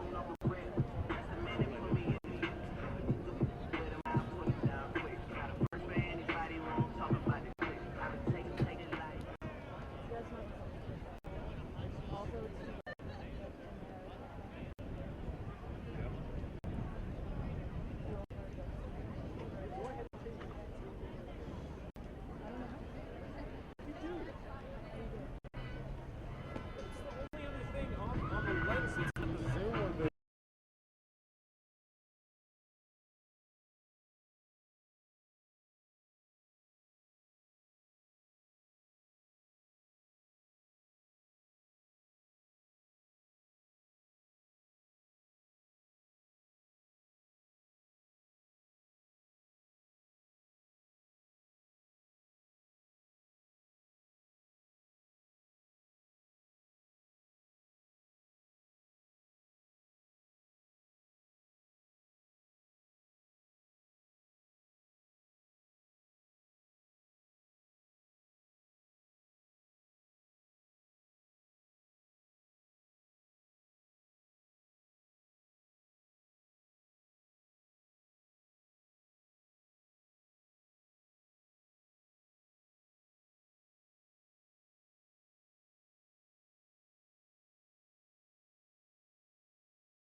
Because this exposure eddy virus allows the certain amount of that should change things a little bit. Maybe a little bit down. Sometimes the problem is too much noise. Fix it. So I think I made a difference.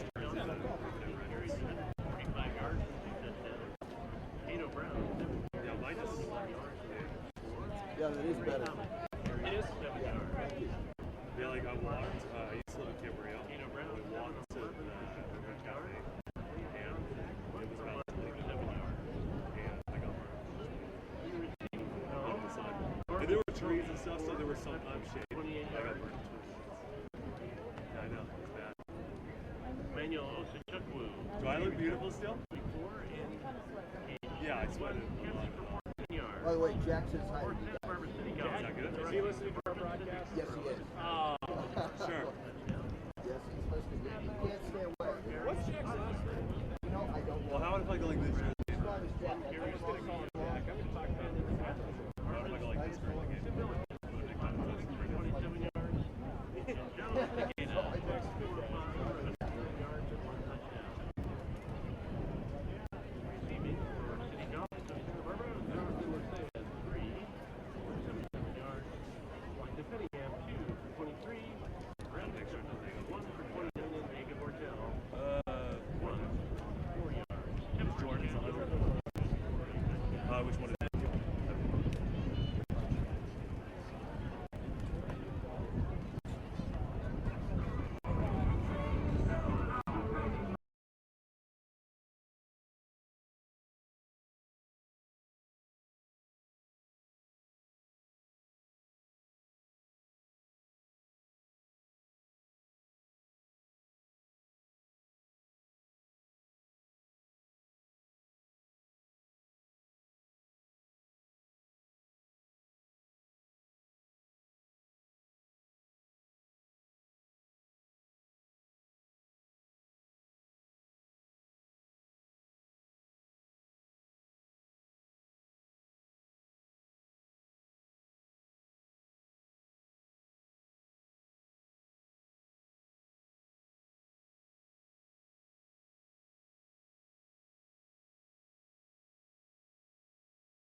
enjoy yourself.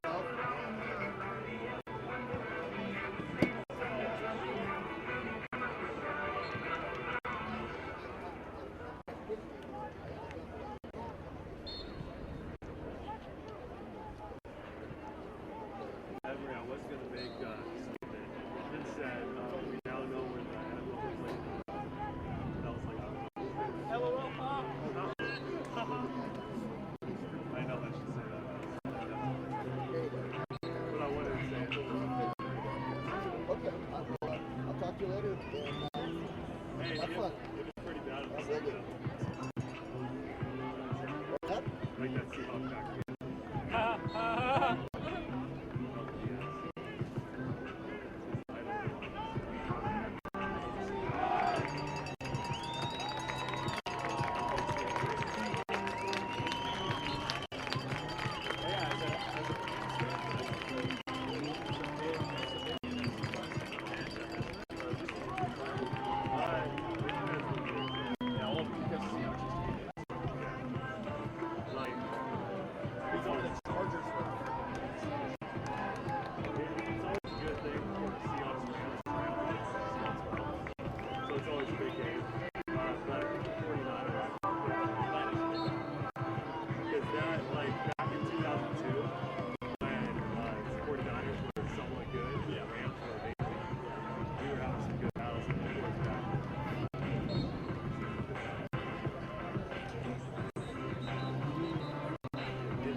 They start in 41 seconds.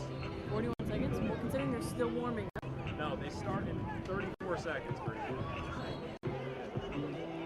I promise. I've done this a few times. Yeah, I know, I'm just saying. We're about a minute. I've been doing this for about a minute. This ain't my first rodeo. Oh, yes, it is.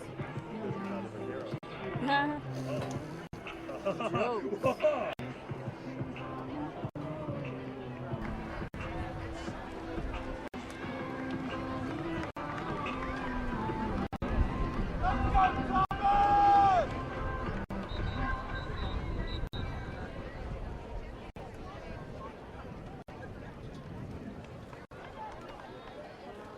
Hey everybody, and welcome to our second half coverage of 3C2A SCFA action.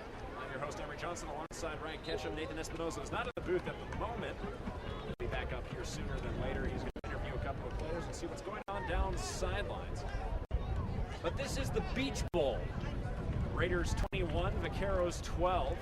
About to kick off the third quarter.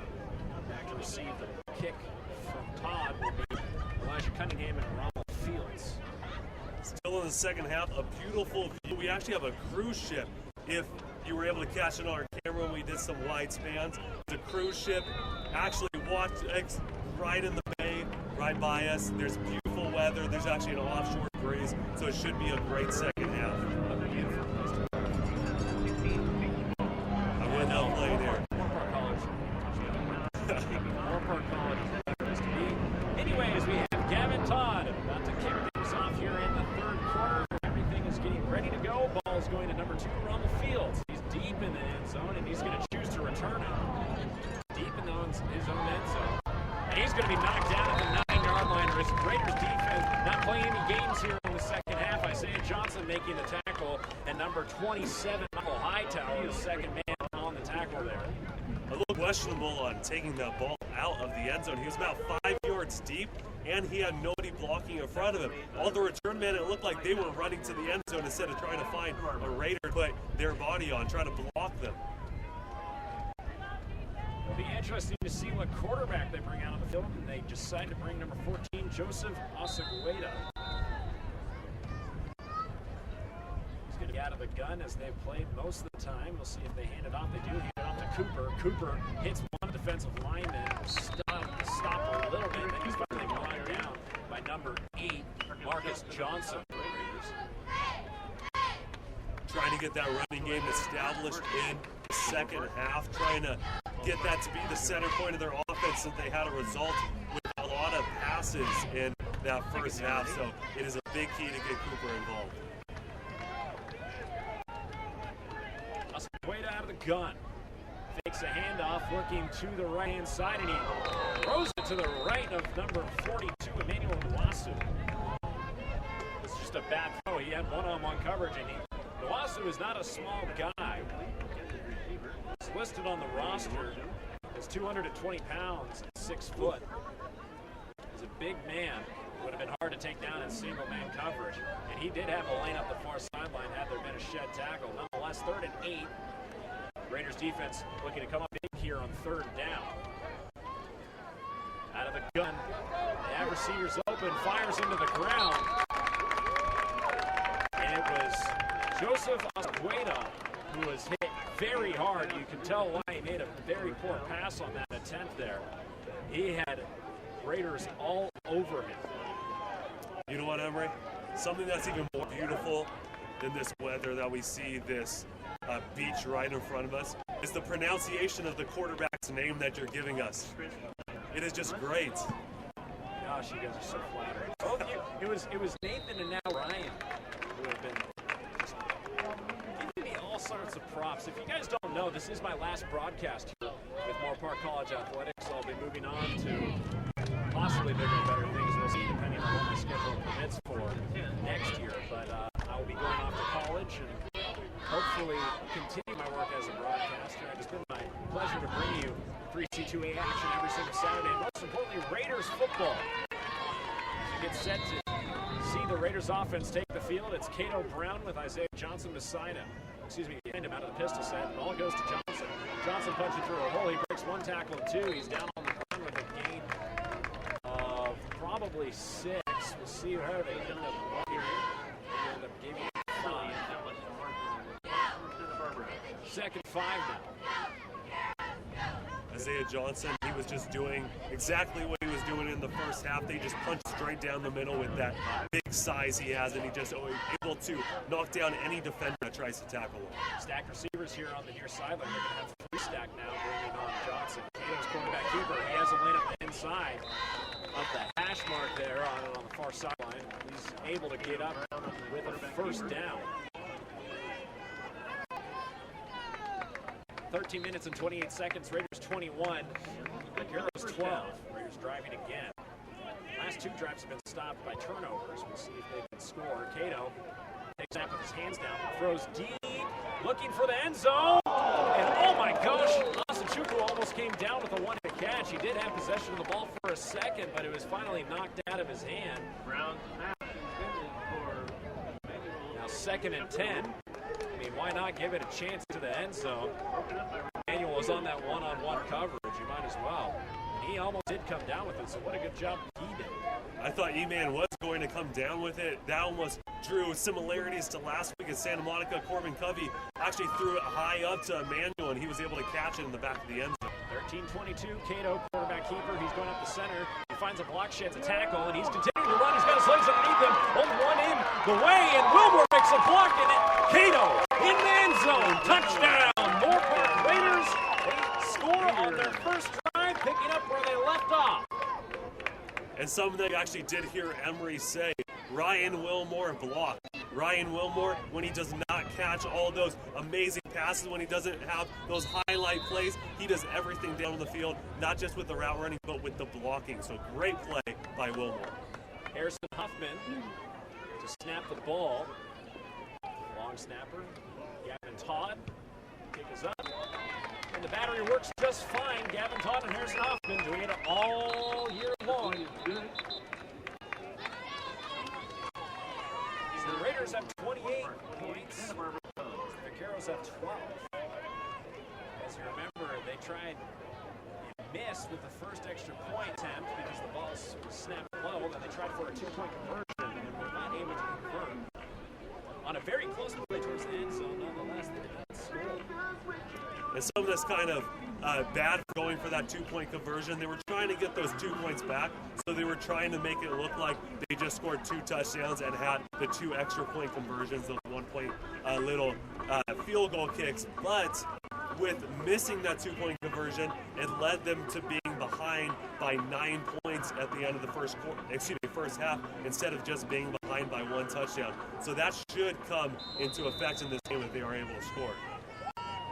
Now, see Gavin Todd to kick the ball. Again, it's going to be the same guys, Elijah Cunningham, Ronald Fields. Ball's going to go to Cunningham. He's the one back. Fields around the 1-yard line. He's coming up to the 10, up to the 15, and he gets smashed. Holy cow! Isaiah Johnson on WWE SmackDown Raw here on Saturday afternoon. That was an incredible tackle. Lowers the shoulder and hits him right in the head and sends him head over heels into the ground. What a great tackle that was by Johnson. Something that's kind of funny is the people tackling Isaiah Johnson actually do not do it the right way. Isaiah Johnson knows how to tackle more than the defenders know how to tackle that's actually coming against him. He goes, as you mentioned, right towards the hip. You're taught to go to the hip or lower, take out the legs, because, of course, the person that's running cannot run without their legs instead of going high up. Great job by Isaiah. Number 14, Joseph Osagueda, out of the gun, has one back beside him.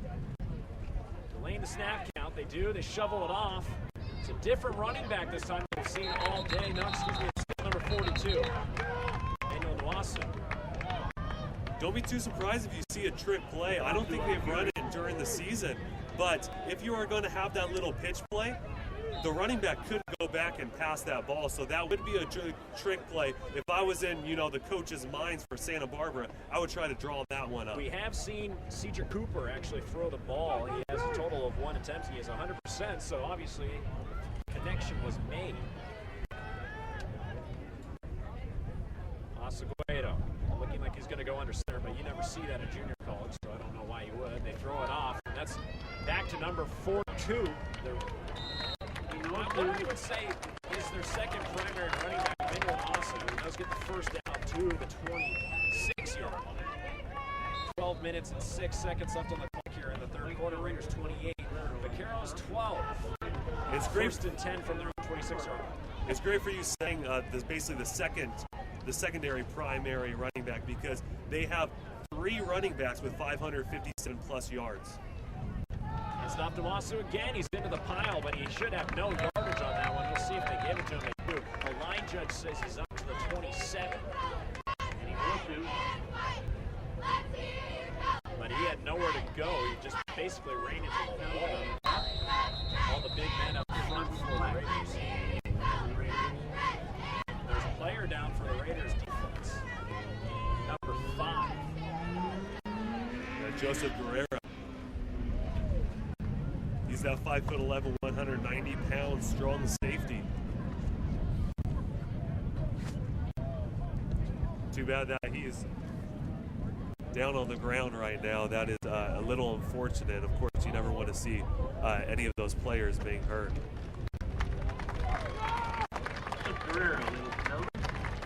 Looks like he's fine, though. He is walking off the field on his own power by the sides of all the athletic trainers.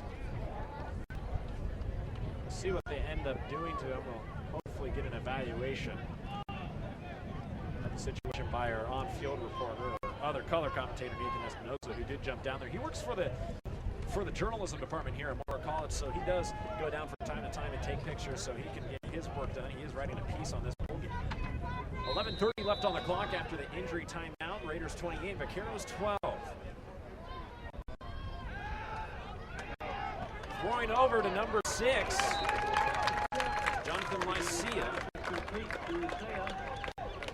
Joseph Osagueda makes a good pass there. It's now 3rd and manageable. And great job by J.J. Jordan, and it looked like he stood over the wide receiver a little bit, because if you remember in the first half, Lycia actually punched J.J. Jordan and stood over him. So J.J. Jordan just made a point that, hey, if you could, bust through a tackle of mine, I could tackle you and bring you down. Out of the gun, looking downfield, firing. He does have the man. That's a first down for number 82 of Santa Barbara. He doesn't have many catches on the year, but Jeremiah Wright, freshman, obviously with the deficit of Jason Sharsh and the going out of any huddle here for the offense. Handed off. That's Nwasu. He's got a gain of 2 on the play, up to the 45-yard line. They're trying to get a drive together here. Trying to catch the defense off guard, but nobody on the Raiders is tricked at all. Yeah, it was a little interesting seeing them go no huddle because Nwasu, being 6 foot, 220 pounds, all we've seen tonight, he's just been running it up the middle. So he's one of those big roots that can't really go no huddle. So a little confusing. 10-13 on the clock. Looking downfield, the quarterback has his legs underneath him. He's lucky he got only 1 yard, but the pocket collapsed.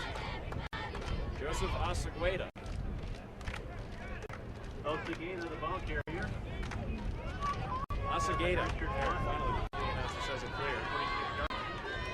Third down. Now we know. 9 minutes and 47 seconds left on the clock. Raiders 28, Vaqueros 12. Asagueda out of the gun. He's looking to throw here. He does have number 6 on him. He does have the first down. He was open there on the far sideline. He got a lot of separation from J.J. Durden. He was able to work his way towards the far sideline. 9 minutes and 33 seconds. The Vaqueros have some work to do if they want to make this game close. They're down technically 3 scores because of the 2 missed opportunities that they had for extra points. Asagueda hands it off to Nwasu. Nwasu working his way out towards the far sideline. He runs into his own player. And he's trying to block, but he turns around and just ends up getting run over by Nwasu, who does get a gain of 8 on play, 7, up to the Raiders' 39-yard. Maseo was unable to drag the defensive back a little bit. He was unable to push him, and that resulted in Noesa being right behind him. So, hey, if you need to knock down your player to get some extra yards, I guess you'll do it. Asagueda out of the gun again. 8 minutes and 45 seconds. Sends a running back in motion. He's looking downfield. He feels the pressure. He's going to try and run for it again this time. He gets hit and brought down. Should have the first down. Asagueda was good on that run.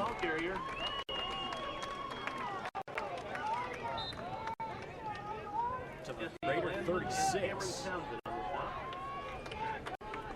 Time will also become a factor here. They have to make 3 scores at least. Asagueda also, he only has 8 yards rushing on the season as we see penalty flags being thrown. Most likely a false start penalty.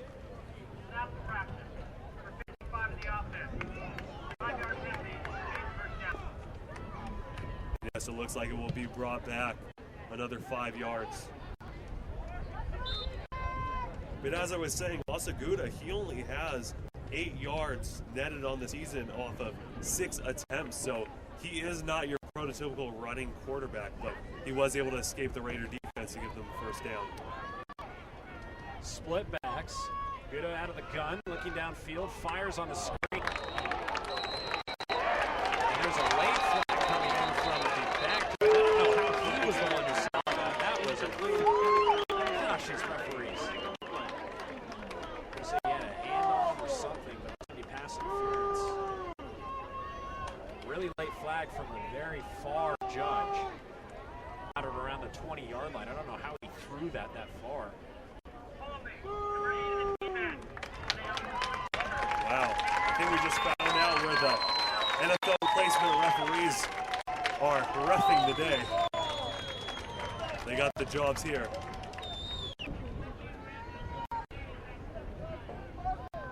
Of course, if you're not familiar with NFL replacement referees, they made a questionable call in a Seahawks-Packer game where the Packers had an interception, but they gave the touchdown to the Seahawks. Handing off to Cooper. He's the one who kept it, and he is getting brought down. Excuse me, it's not Cooper. Number 23, Abel Gonzalez. That's the first run he had today. And it's a gain of 2. All that running east and west. Nothing north and south. The second and out 8, but the Vaqueros have driven today. 7 minutes and 40 seconds on the clock. Raiders 28, Vaqueros 12. Abel Gonzalez, he only has 54 yards rushing this season. Excuse me, actually 51 yards rushing this season, so he has not been used too many times. They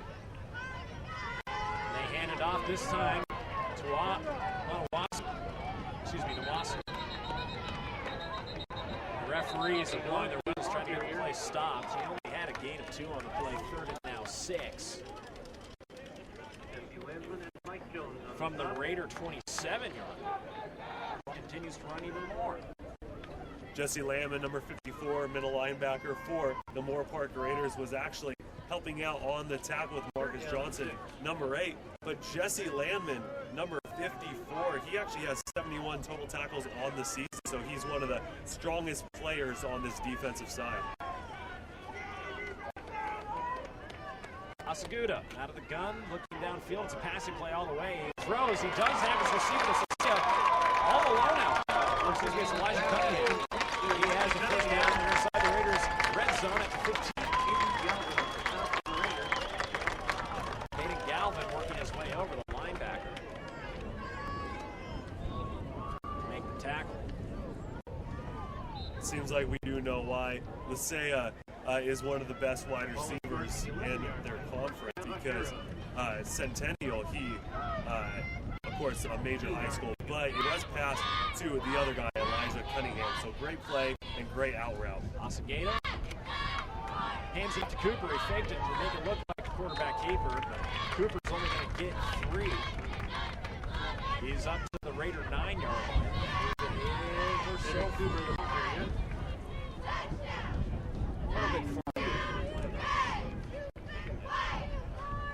Do have a chance to get a first down. Remember, the Santa Barbara offense, they are 96% on the season in the red zone. Very successful Pacific Division of the American Conference. Excuse me, very successful in the in the Pacific Conference of the American Division. Well, nonetheless, it's a timeout. We're going to step away. We'll see you after the end of this timeout. Santa Barbara called it, so that's the first of their half.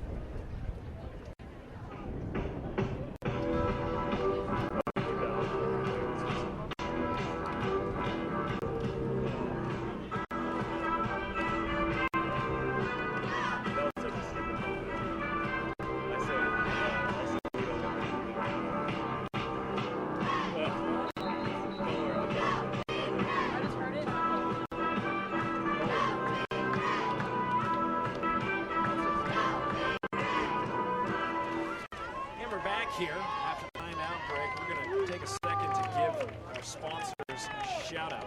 Nationwide is on your side. TCH Auto Group, delivering customer happiness. And Latin Auto Group, family owned and operated for over 45 years, always close to home. Asaguda has a receiver motion, looking to the end zone, firing, and that should be down. They're not going to call it. No. Touchdown. The referee from the sideline had the call, and the back judge called a touchdown because he didn't see it bounce on the ground. He was the one who called the pass interference, so easy to see why he missed that call as well. I think both me and you, Emery, saw the same thing. It did look like that ball bounced on the ground. It looked like a basketball instead of a football. It was bouncing so much, but a great call by the side judge to be able to make sure that that touchdown wasn't given to Santa Barbara. 3rd and 8 here from the Raiders' 9-yard line. Asaguda throws low, trying to hit their number 82 receiver, Jeremiah Wright, who had that one really long reception and first down saving catch. Incomplete. It's now 4th down. We'll see which personnel they bring out on the field. I mean, they might as well go for it here. They have nothing to lose at this point, but it still remains a 3-score game at this point. So it does get a touchdown back now. There is no shame in kicking a field goal here. And if you don't get the first down, I don't see the reason why it would be much of a problem. Anyways, they're looking towards the end zone. There's a 5-yard penalty, sending the ball back. It should be at least a false start against the offensive line. I saw number 79 jump for Santa Barbara. It's Coral Ramon, who was offsides. He was leaning forward. I thought it was a false start, but he was just set up in the neutral zone. And this will now be a big 4th down, but it was surprising not seeing Santa Barbara run on the 2nd down play or 3rd down. So they're trying to get that touchdown over the top. But Raiders defense very good in the red zone. And wow! Raiders defense with a sack. Jordan Flack Number 17, Aiden Galvin, other big man on the tackle, and that just gives the Raiders okay field position. That's why you don't kick forward. That's why you don't go for it on fourth down, especially when you're inside the red zone like that. There's no point. You gotta get 3 scores, and now you're just killing your drives by giving the ball up. And the Raiders now start from their own 23-yard line, which is not bad field position. Granted, the fact before the penalty, they would have been stopped inside of the 10 had the ball been turned over. Cato hands it off. Different running back this time. Ray Thomas. He's got a gain of 4. Jordan Flack with that last sack.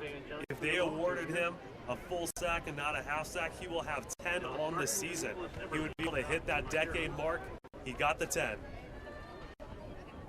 That is definitely great, especially since we've seen Division I colleges trying to recruit him. They are definitely watching this game. And it looks like Johnson has the ball this time. He's just running and running. He has none in front of him. And they're going to call the ball dead. He might have stepped out of bounds. But he just shut up the far sideline like no one's business. And with that defensive back that was chasing him on his left-hand side, if he did not step out of bounds being Isaiah Johnson, he would have carried that defensive back another 10 yards. So those defensive backs just trying to tackle him, he went up to his upper body. So, of course, Isaiah Johnson is just going to shed him right off. Johnson last time out of the pistol, now he's out of the gun. They have 2 receivers to the right of Cato. Cato throws on the screen. He has Asachukwu, who's in there for a gain of, looks to be 6 or 7 yards. 6. Second and now 4. Cato Brown trying to get the passing game more involved. Of course, it hasn't been that bad for them trying to get Isaiah Johnson involved. And even with Isaiah Johnson just being involved, the defense has known that they are going to hand the ball, but Isaiah Johnson still gets first down. So it doesn't really matter if they're not able to get the passing game, but it does look good on them. Johnson in motion, stacks up on the left-hand side. Cato with the quarterback keeper. He's running towards the near sideline. And he trucks. Wow, trucks. Wow. The corner.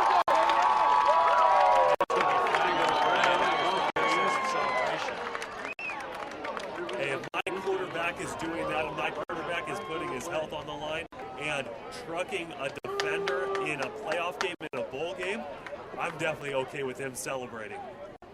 That was a good run by him. Ran straight over number 11, Irvin Osewusi.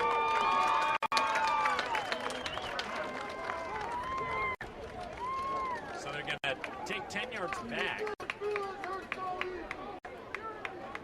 Looks like they're still going to award him the first down if I heard the ref correctly. So he's going to get a first down in the same exact territory. Don't even move the chains.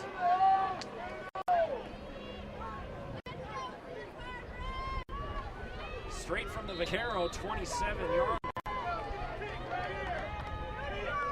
Wilmore near sideline is Asachukwu and Covey out of the far sideline. Cato hands it off to, it's a quarterback keeper. He darts towards the near sideline, breaks a tackle. He's signaling for the block, and did he get the first down? That is the question. Brown, the ball carrier. It's going to be marked just shy. Gain of 9.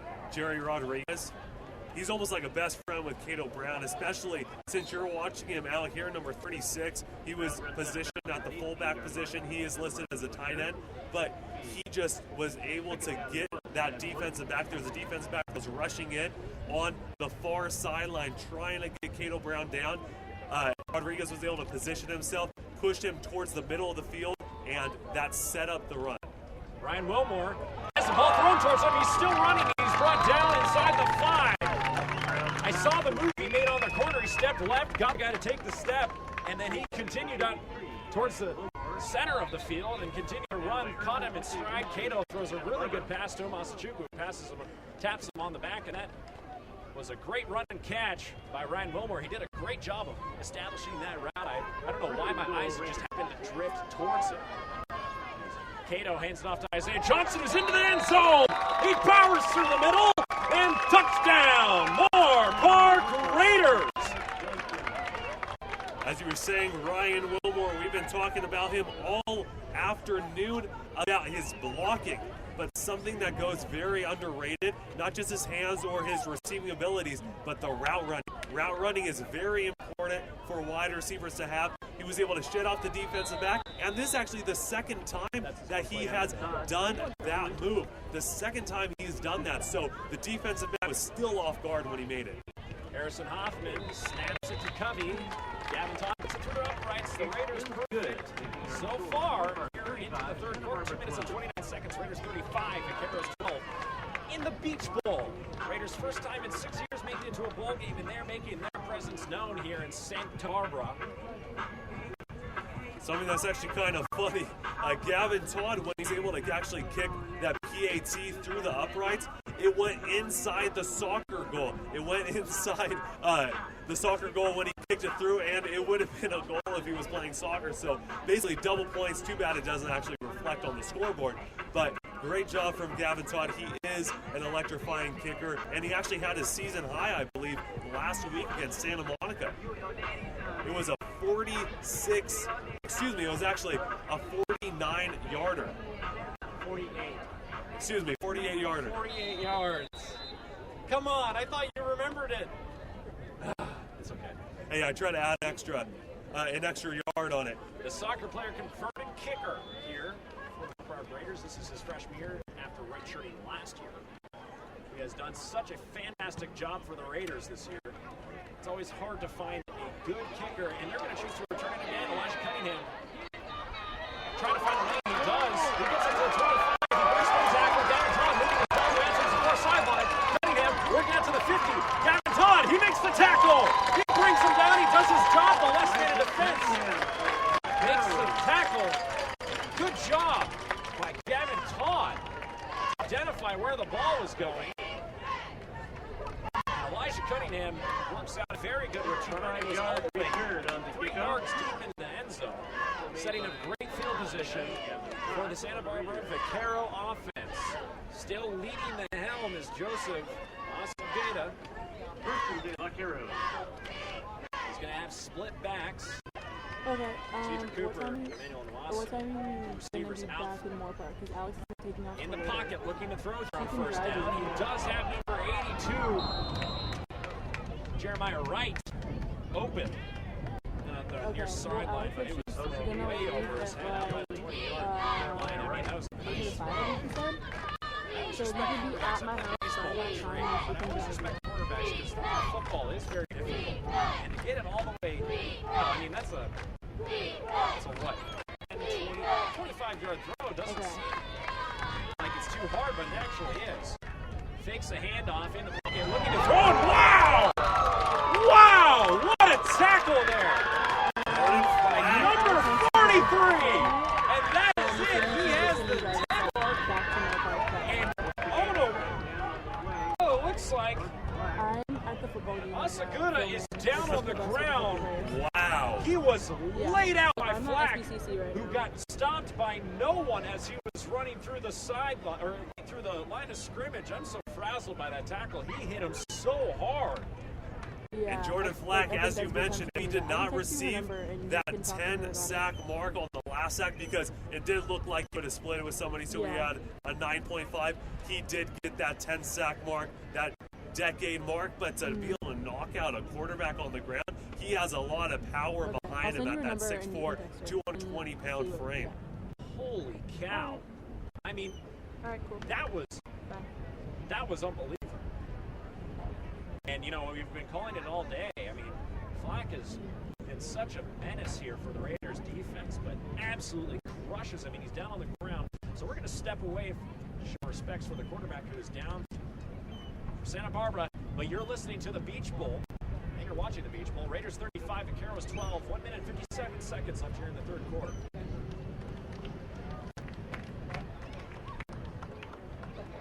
He might have been out cold.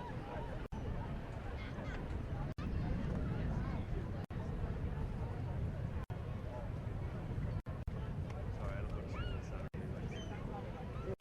I don't know how you did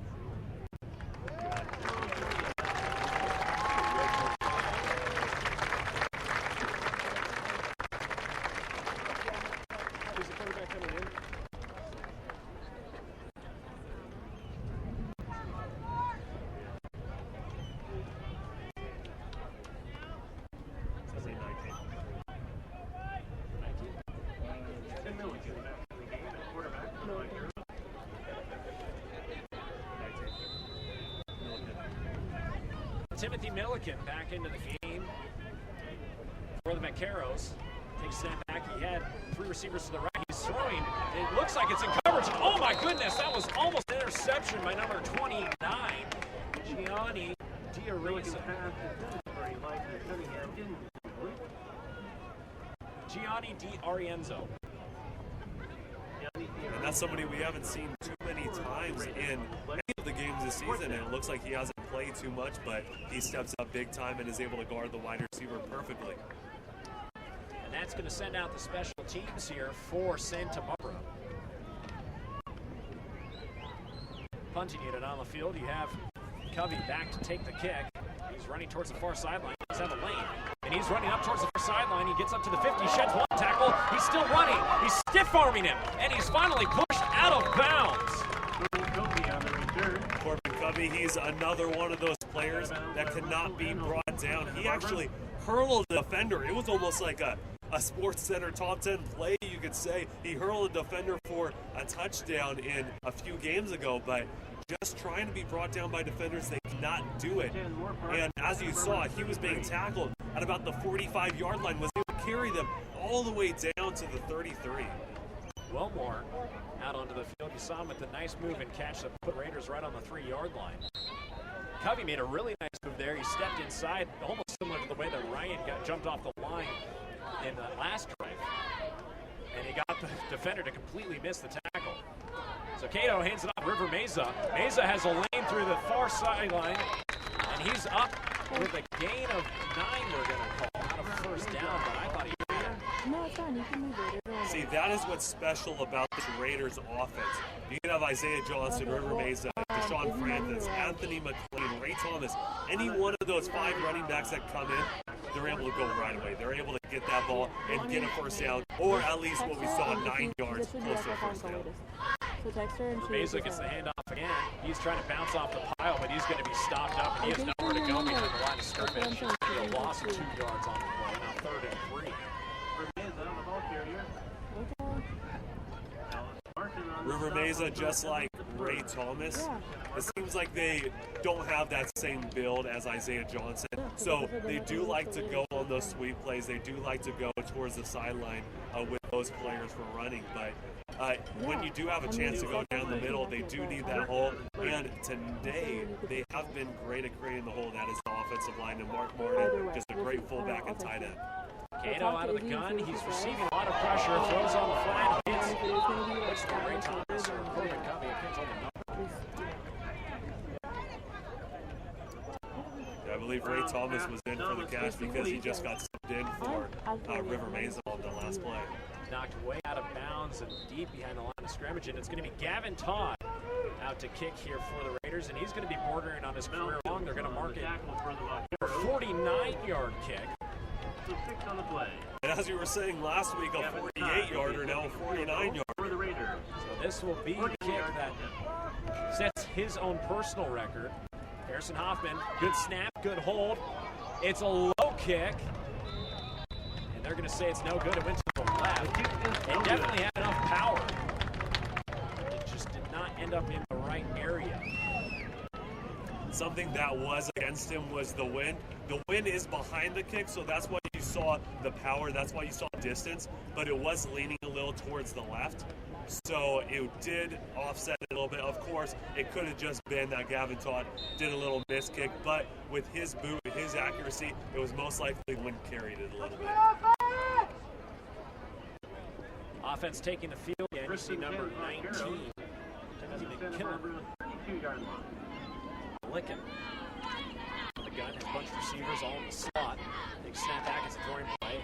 They work their way around, and that was just from behind the receiver. Milligan pass for Jeremiah Wright. Jeremiah Wright. And that's the end of the 3rd quarter. That's the end of the 3rd quarter, ladies and gentlemen. We're going to step away, and we'll return to you after this break. Everybody, get on your feet and yell with the band.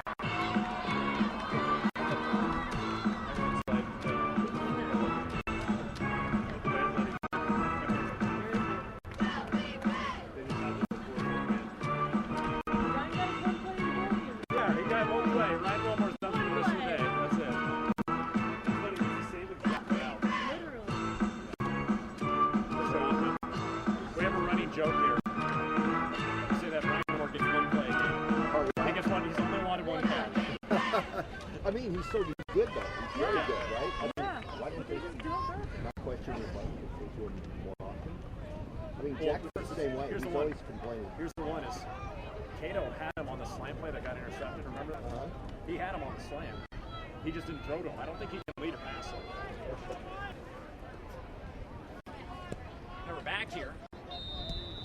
It's 2nd and 10 here for the Vaqueros. Milliken hands it off. He tosses it. That's number 4-2, Emmanuel Nwasu, who has a gain Goes to the ball carrier. 6 on the play. It's a 4-yard Chris Johnson on the stop for the Raiders. gap between a 3rd down and a 1st down. Raiders defense looking to pick up where they left off last time.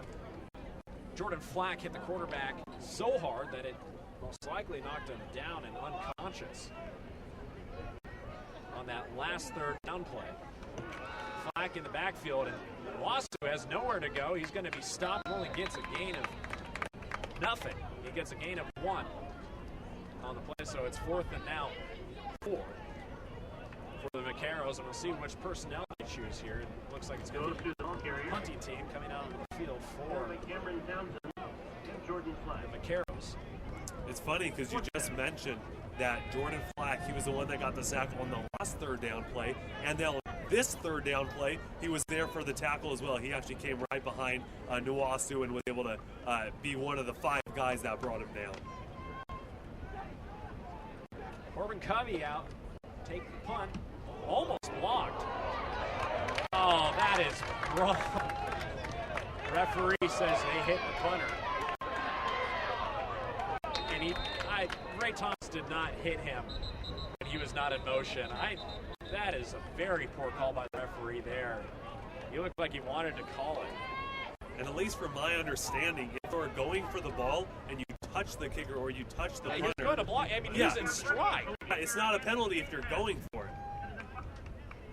And it's not like it was a Richard Sherman play where you're taking out the kicker. Yeah, no, that was wrong.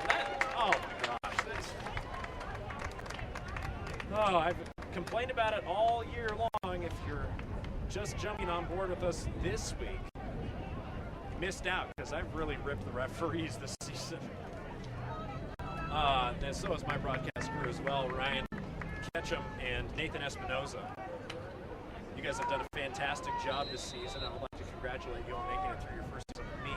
It's been great commentating next to you, Emery. So we have Milliken, the quarterback, looking to throw. And that ball was almost picked off. Intended receiver number 6, Jonathan Lucia.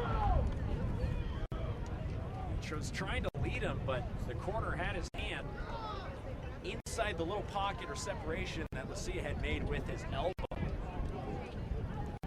I think, Emery, I'm speaking for both on part from me and Nathan. It's been a great opportunity to commentate with you this year. Of course, as you mentioned, this is your last football game you're commentating, and most likely the last game you'll be covering with us, so it has been a pleasure. Thank you, Ryan. It really means a lot to be able to watch this program grow. Last year, we only had 1 camera for the entire season. We've been able to. And it's intercepted. The ball is picked off by number 5. It's Joseph Guerrero, who's able to pick the ball up and come down. And so the Raiders get stripped of having a ball punted to them, but now they pick the ball off and they make things right here. But before that all happened, I was saying, it's been an honor to be able to work with you guys. It's been an absolute pleasure to be able to help teach you guys and get you in the right mindset for broadcasting. It's always a new experience for most of us. Thank you. Most of you out there probably have never stepped into I'm good. How are you? microphone on your head, looking down at this field. And I appreciate all the help and hard work you guys have given me. It's been so much fun this season. I just saying that from the bottom of my heart. Ray Thomas up the middle. He's running up to the 40-yard line. He's going to be marked at the 40, or excuse me, the 39. Ray Thomas, the ball carrier, brought down by right now, I'm Yes, and filming it has a been football a game in great Santa journey, Barbara, and Emery, then throughout after this that, season, me and and getting my to friends be will be actually meeting a up bowl here, and then game we're gonna as go out to well. bars. Yeah, we when we're in Santa got Barbara. lucky this year. We got to get a bowl game after the absolute just train wreck that was the Santa Monica game. At least for Santa Monica, that was. Cato hands it off to Ray Thomas, who's going up the middle again. Thank you. Was tackled and finally brought down. Ray Thomas, the ball carrier. 2. It's now 2nd and 2, or excuse me, 3rd and 2. Giovanni Gabriel stops for Santa Barbara. From the Vaquero 37.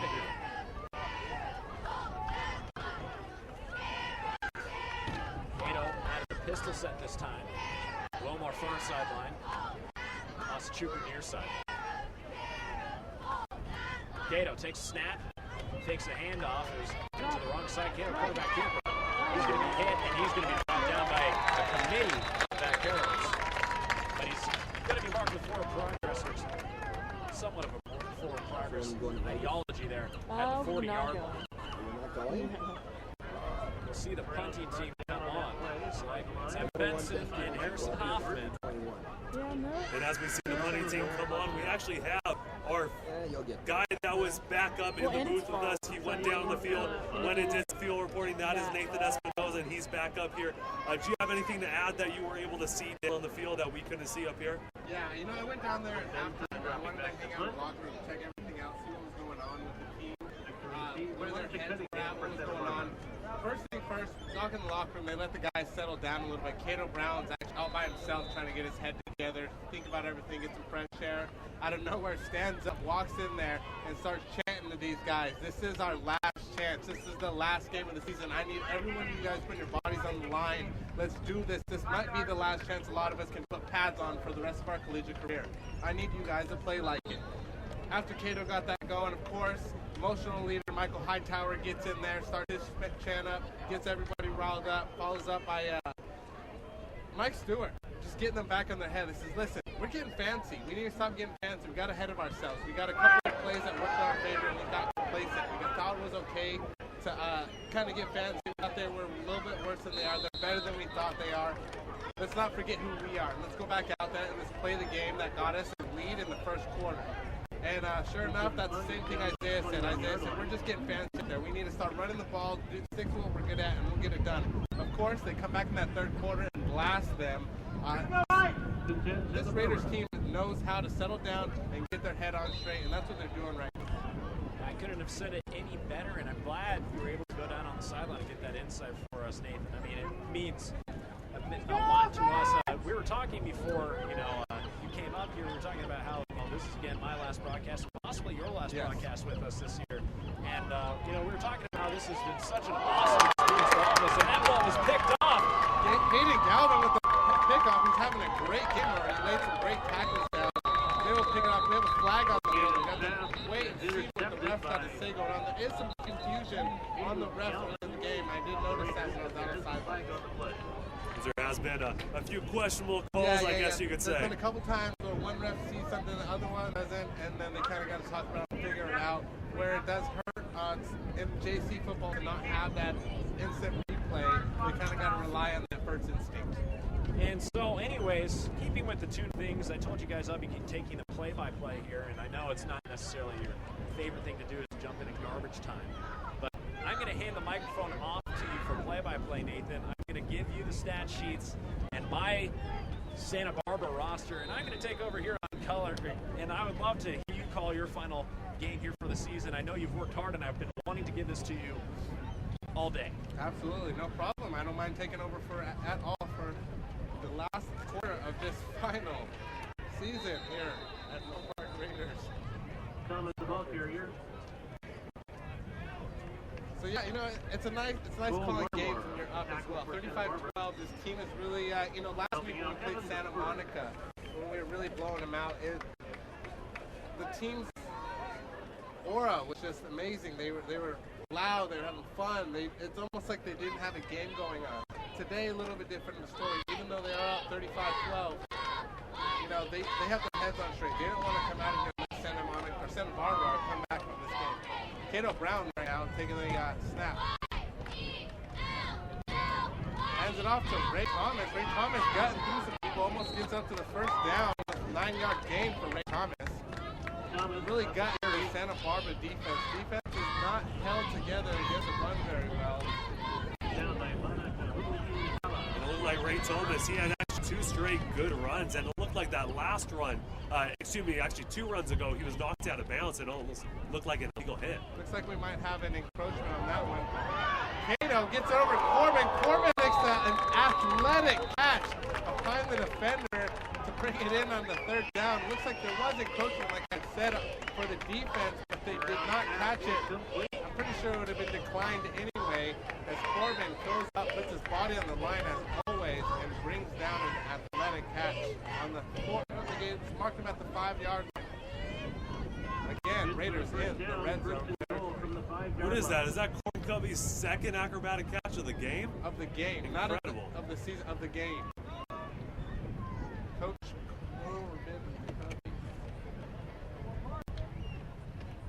The handoff goes Isaiah Johnson. Isaiah Johnson in for another Raiders touchdown. That's Isaiah's third touchdown on the day. The Raiders now lead 41-12.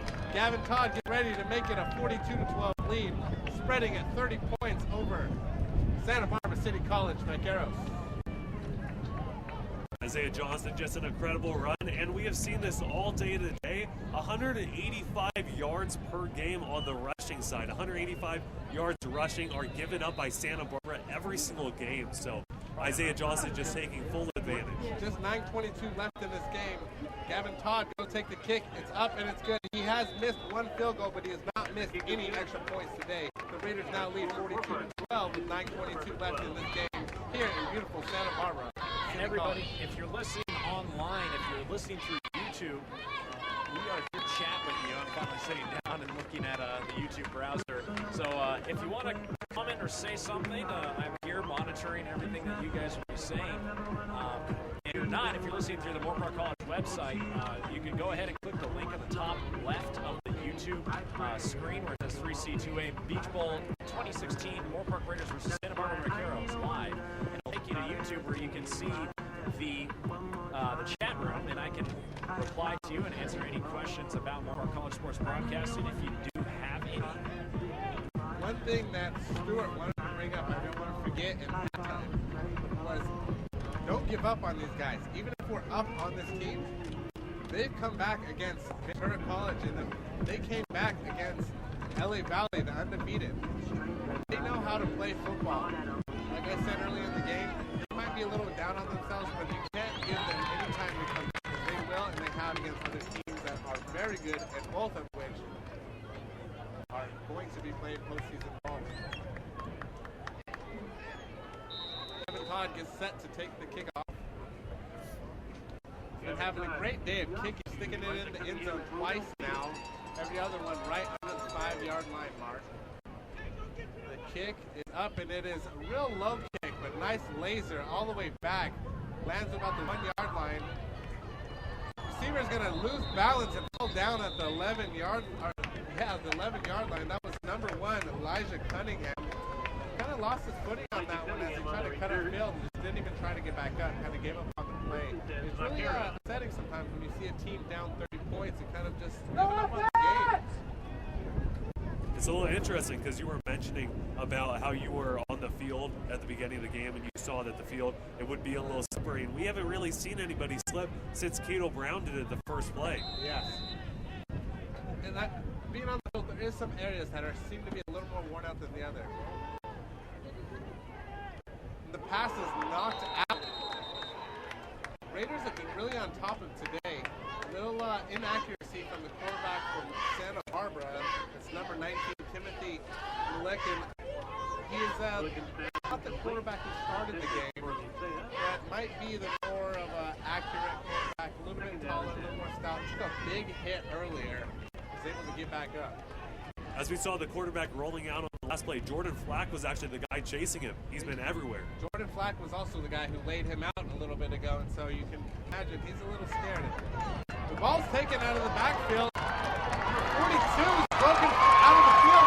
2-yard line, moving on up. It looks like J.J. Durden was able to bring him down right before he made the 2-yard line. Run, number 42. Emmanuel Nasua. Brought down by J.J. Durden on the Raiders.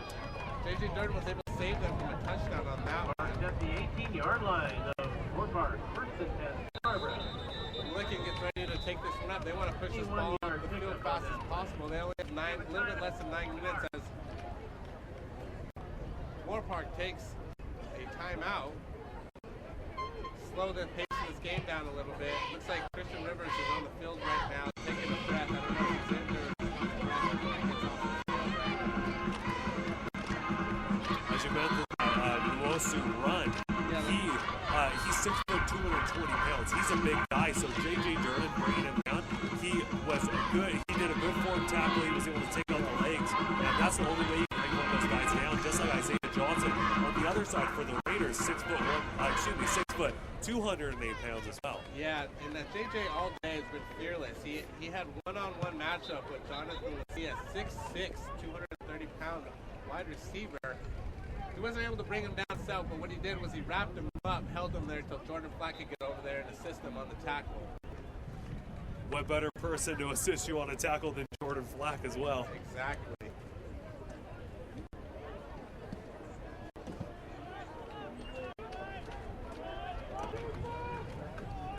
Milliken gets ready to take this snap on their own 18. They're in the red zone now. High red zone percentage for this Vaqueros team. Handoff, toss it over to number 9. That's Cedric Cooper. Wasn't able to get much on the play, maybe a yard or two, if that. It didn't look like your conventional run. It was a little bit awkward, the positioning that they had with the pitch as well. Yeah. It looked like Moorpark, they saw that handoff wasn't, an actual handoff, so they were right on top of it, but it just looked a little awkward, the play style. Yeah, the play didn't look very fluent right there, to be honest. Milliken takes a snap, steps up in the pocket, and delivers a pass over the middle, almost picked off by Christian Rivers.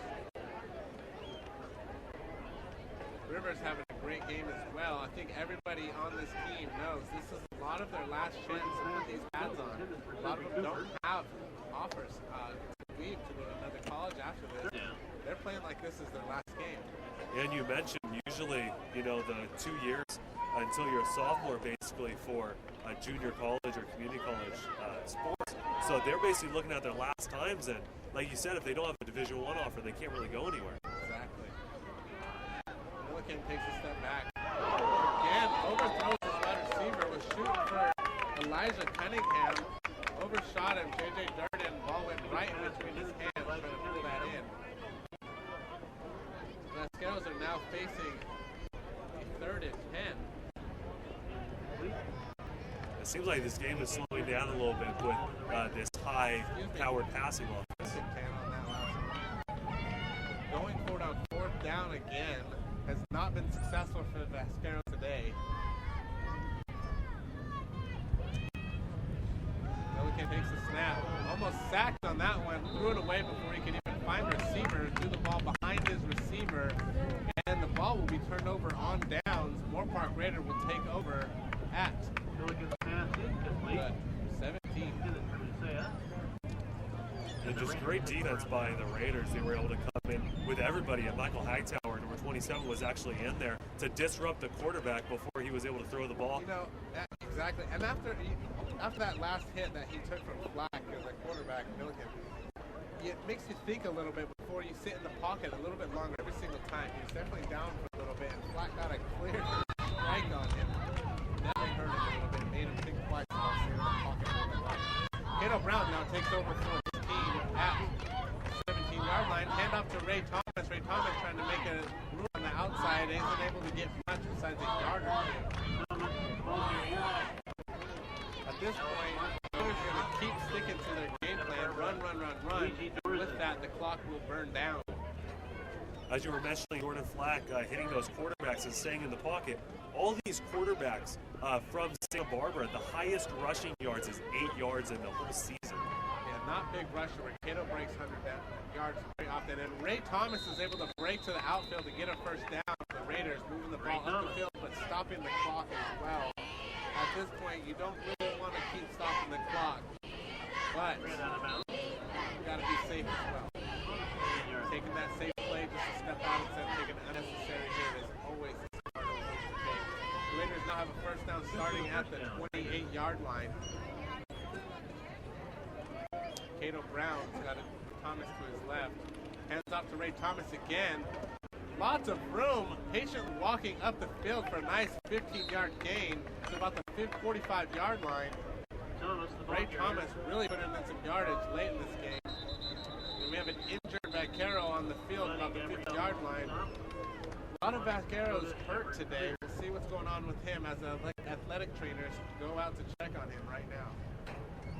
Yeah, that's very unfortunate. It's like in that Santa Monica game, we saw Mike Jones go down with a few other players in those final minutes of the game. And of course, Moorpark, they were winning by 40-plus points. So anytime that you see a big deficit, either you're down by a lot or up by a lot, you never want to see injuries. Speaking of injuries, I was talking to Bobby Ferrer on the sidelines. He's actually held out today for concussion from last week. It's one of those moves where he felt okay probably to play, but we pulled him out a little bit just because we're not too sure. It's one thing we can take extra precaution on is concussions and head injuries. So, players up and off the field now. Cato Brown back out on the field to direct his squad. He's got River Meza to his left. Set up a nice shotgun. They're at the point in the game now where they're going to start burning this clock a little bit more as he patiently takes his time to snap the ball. Ball snap, hands it off to River Meza. River Meza rather than Mark Martin. Mark Martin takes a hit and tracks two players for a nice first down for about a 15-20-yard gain off the field. One thing that the Raiders were talking about when we were in halftime was if we just execute, this team is letting us do whatever we want on the field. We run the ball however we want in whatever way we want against this team. Santa Barbara State College seems to be getting easier and easier on letting them run the ball up the field. As there's only 6 minutes left in the game, 6:13 left in the fourth, Moorpark leading 42-12. Cato takes a snap, fake to Corbin Covey as he was in motion and airs it out. That's Emmanuel Ozuchukwu for a touchdown. Nice 40-yard pass over the middle to Emmanuel Ozuchukwu as he earned his Raiders touchdown, Emmanuel Ozuchukwu. He was short a little bit earlier. He almost pulled a one-hander in on the opposite field or touchdown and wasn't able to bring it in. That was good defense, knocked the ball out. But Emmanuel's not walking out of here today without a touchdown.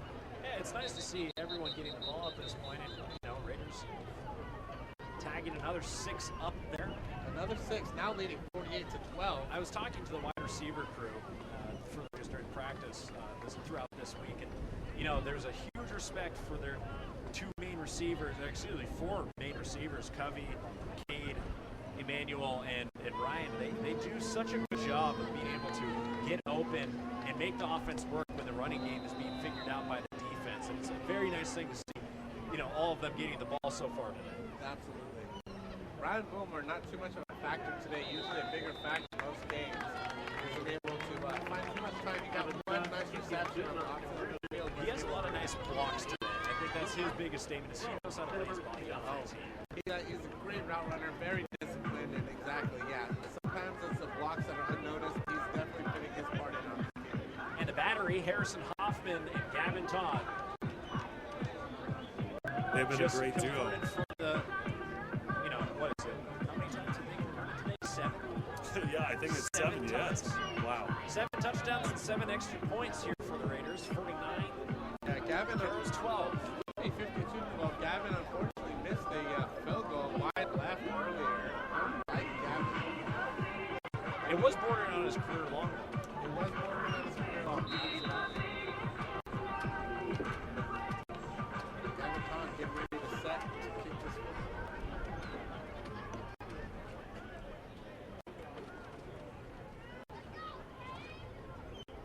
We are. Gavin Todd getting ready to take the kick. The kick is out again, really low, kind of like a pooch kick. Bounces up to about the 10-yard line. Cunningham picks it up, tries to move up. He's got some blockers in front of him. Found some room. Christian Rivers is able to force him out as teammate Cade Schmidt helped him. Cade Schmidt, wide receiver out there on special teams, very big on both sides for special teams and offense. And Evan Benson, he was actually out there almost trying to get the tackle as well. He was on the near sideline, just like Gavin Todd. Now he's trying to get the tackle each time that he kicks the ball. Yeah, Gavin Todd already did have a tackle today. Yes. You guys saw that. There's a touchdown saving tackle, too. As well. Exactly, absolutely. Hoping Wow, the ball's fumbled. Look at that. I always refer to him as Clayton Kershaw helping his own Goes through the cause. ball carrier, brought down by Frank Yuki. Also in there, Richard Watkins. Raiders. There's a player down. Looks like we have a Moorpark Raider down on the field right now. Might be one of the linemen. Hard to see a number from here as they attend to him. Looks like he's gingerly holding his right leg off the ground. Hard to see exactly what's going on. Those offensive linemen, the offensive linemen are usually around 300 pounds apiece, so they definitely have a lot of weight on them. So it is good to see him still, fighting as hard as he can, but it's never good to see any of these players being injured. It looks like 74. So with this injury timeout, we will actually take a quick break, so we'll be back in just a bit. Hey, I can't talk right now. What's up? We don't have a 74. It's 77. I see a 7. That's all. So yeah, did you get my next? I'm working camera. I'm not Yes. 79, maybe? It's either 70 or 79. 79. There you go. 79. Number 79, that is Richard Watkins. One of our defensive linemen. I mean, guy. it's like worst case scenario. Logging up that pole, make sure there's no Not runs. over yet.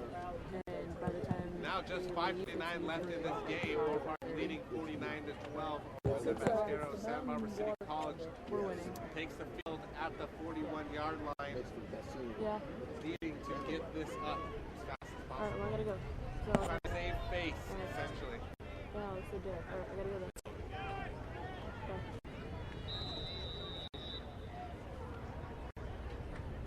Right, Milliken takes the snap. He's going to hand it off right away. Hand it off to Cooper right away. Cooper is brought down almost immediately for a small gain of about 2 yards. The clock continues to run. 5:15 left on the clock. Now 2nd and 8. 3-yard pickup. 3rd and 7. 1-yard pickup. Number 19 getting ready to set again. Second quarterback we have seen today for Santa Barbara. Takes the snap, sets out, tries to scramble out of the pocket, scrambling to his right, getting chased down, and he's knocked down before he can make anything out of it. I'm happy that the refs didn't throw a flag on that, because it looked like they would have been inclined to throw a flag, but I'm glad that they did not, and they just saw that the defensive lineman was running towards the running back and pushed it on the ground while the ball was still in his hand. Intended for Delosu. Yeah, and honestly, the defender kind of played lightly on that one, in my opinion. Could have really gone for the tackle and blocked it earlier. Kind of just gave a shove, knowing that he wasn't going to make it on the way. Yeah, and if he would have went for the tackle, I don't think that quarterback would have came out on the field again. Here we go. The punter gets set for Santa Barbara. Shallow punt. As Corbin gets ready to take this one off before it bounces out of bounds, and he lets it go about the 13-yard line, where Cato and the Moorpark Raiders will take over. At the 13-yard line. College Cato's been having a great game so far, rushing all over the place. Real motivator today, getting the team riled up at halftime, like I said. Definitely keep everyone engaged on the sidelines.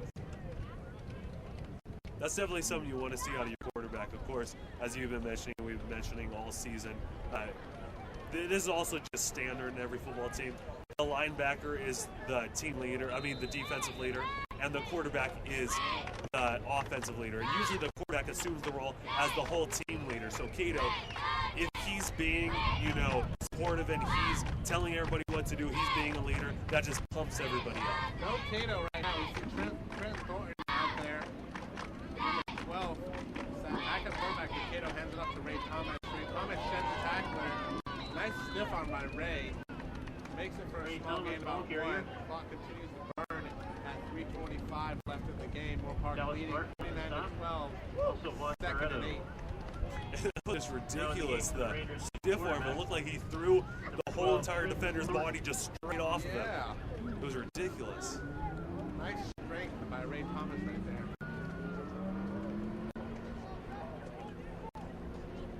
And with this being still in the fourth quarter, it's still beautiful weather out here. A little bit of a breeze it cooled down a little bit. It's still beautiful weather out on the beach.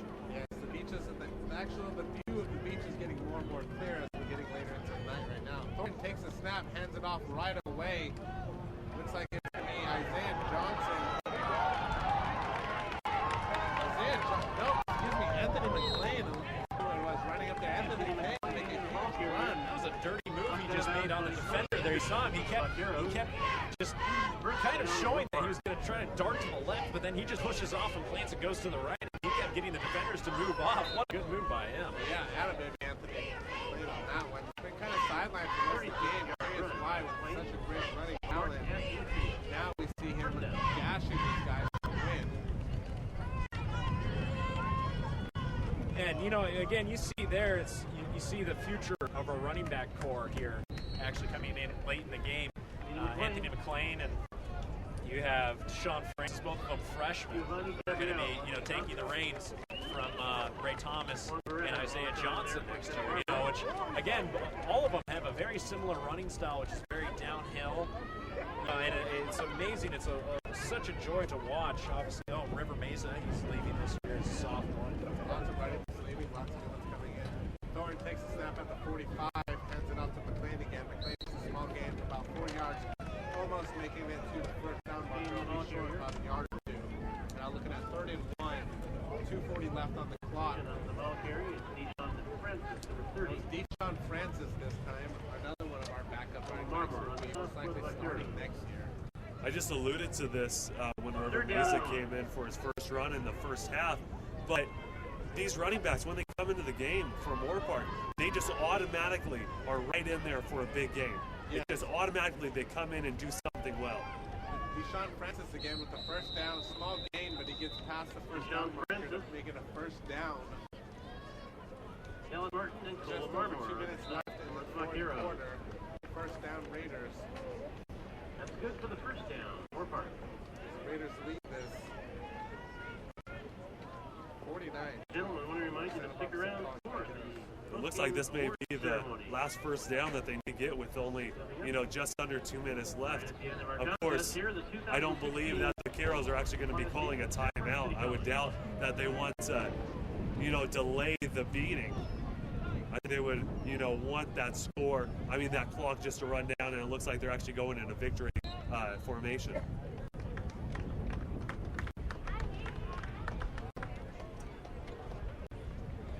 So it does look like they're just going to be kneeling the rest. Yeah, understandably so. You don't want to send any of the injuries out, or send any of the players out on an injury, especially some of our players who have committed to already Division I teams. As you can see, Corbin and Emmanuel Suchuku already kind of congratulating each other on a great season and a great game today. Emmanuel walking around and thanking everybody, especially his lineman hugging everybody.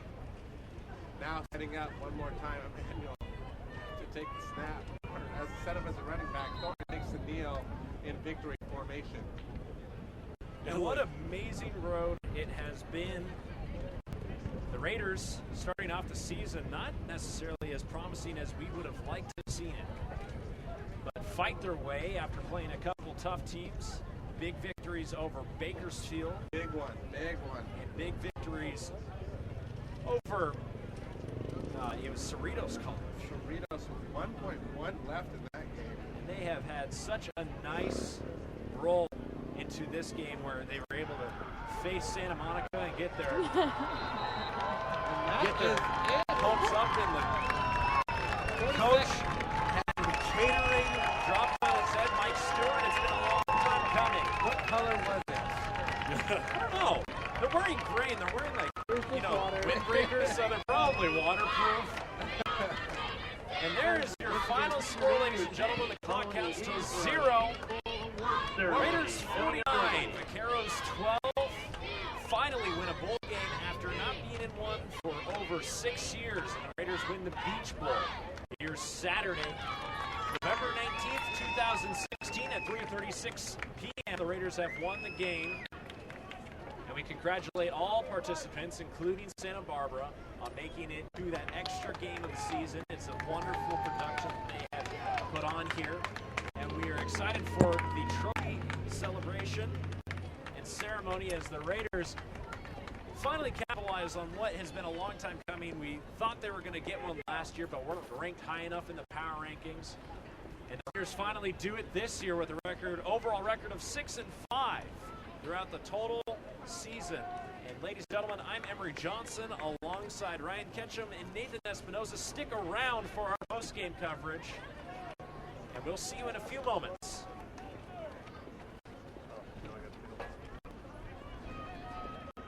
All right.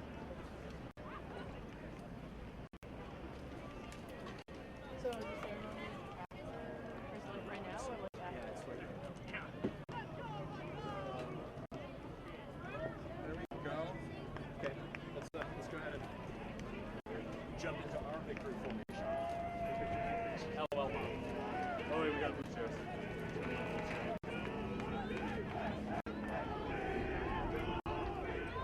Did you already say? Huh? Yeah, it's, oh wait, no, hold on, let me slide in.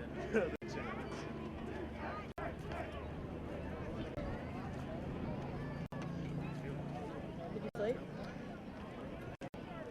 Yes. Do you want to go down? I know. Go ahead, go. We'll run down there. We'll wrap it up. All right. As long as you don't want to be in the post-game show. I do, but I want to get Do your job, damn it. Moments are passing me now. Does my hair look that bad? No. All right, cool. Hold on. This guy out of the way. This guy was kind of chilling in the back. This number 2. Actually, Bree. There's a lot of backlight. Bree. What? Here, put it down. Can we move it back and you guys can see that? In the That's exactly what I was thinking. Oh, dang. On the same page. Mouse.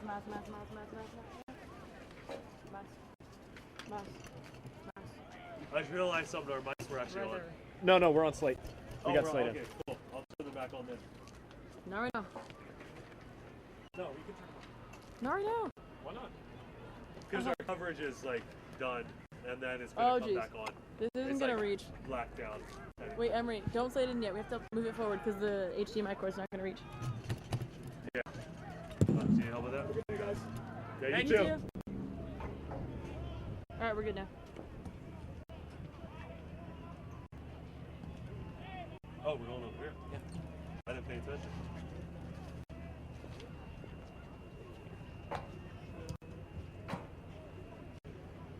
Am I like super dark? We look fine. Okay, cool. Bree can adjust us.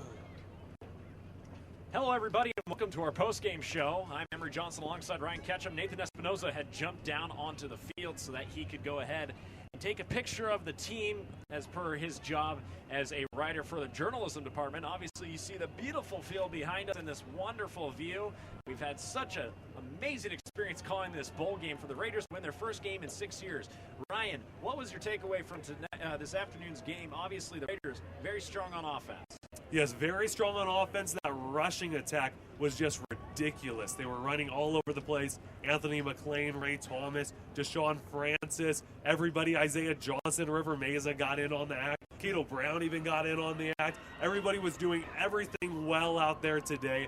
Whenever there was a mistake that happened, and there wasn't too many mistakes, but whenever there was a mistake that happened, we made up for it. We came back and we did what we needed to do to win. Also the defense. Jordan Flack, I cannot say his name enough. He actually will be marked down for 2.5 sacks. 2.5 sacks in a bowl game. That is just ridiculous. He is an amazing athlete, and I hope the best of luck to him in the future. Well, like I said, and like you said, it was the defense that really did a great job. Obviously, we knew the offense was going to roll with it, if you will. They were going to be able to use the ball in so many different ways. Obviously, we have so many weapons. Wilmore, Osachukwu, Covey, Cade, they all got catches, and they all got the ball downfield quite a bit. And then you have your running backs. You have Isaiah Johnson, River Mesa, and River Mesa, and they did such a good job of carrying the ball and blocking today, and it allowed the offense to work in so many different ways and be so confusing. And this is why, and I hate to say this about Santa Barbara, but this is why you see the Division II team play against the Division I team, and even with the home field advantage, it didn't feel like it because the levels are completely different. You know, this is a Division I team, and the Raiders are showing improving, which, you know, last year was where they split up the divisions again. Santa Monica got promoted last year from the Pacific Division, this division that Santa Barbara plays in, to our Northern Conference. And you see the two different types of team.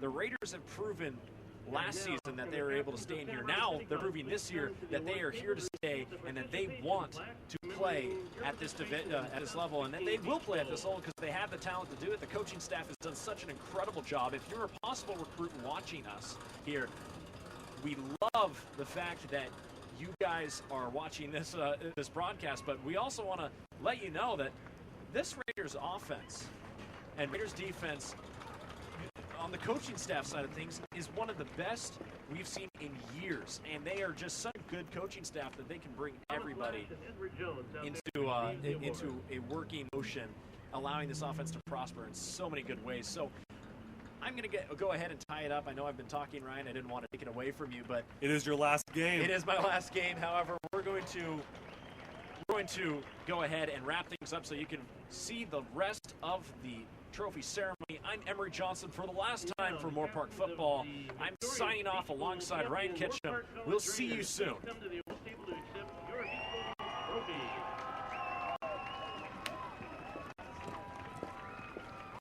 Cool. Move it, move it, move it, move it, move it.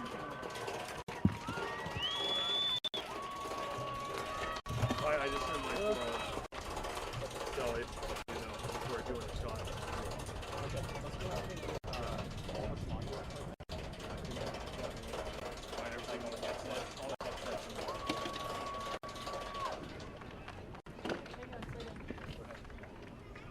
Wait, do we leave this one in for? Yeah, leave that one. This one?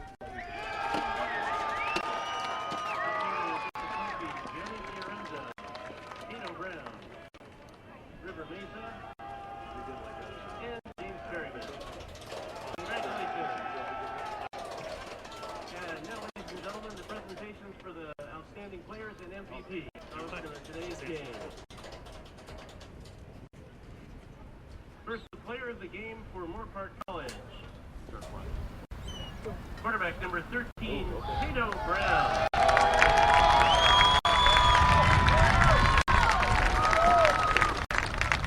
12 rushes for 119 yards, 12 of 17 passing for 139 yards and 1 touchdown. Congratulations.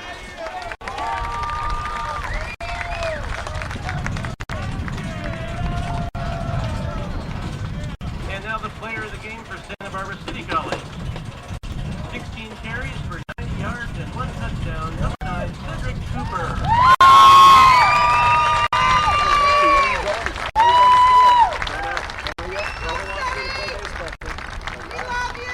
It's kind of like one of those things. What do you play? No pitcher. Pitcher? Yeah. So you broke your non-pitching arm?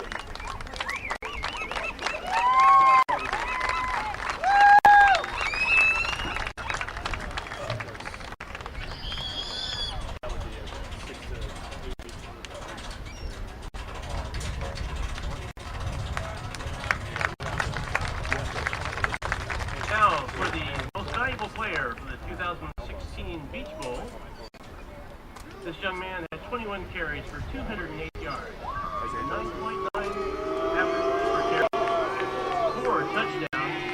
The MVP number 23, Isaiah Johnson.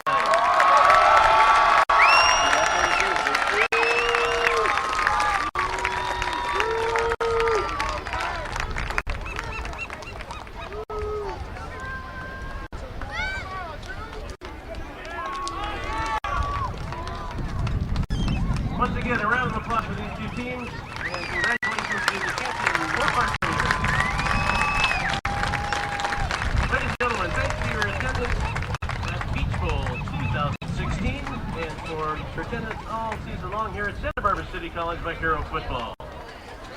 Have a great afternoon, and drive home safely.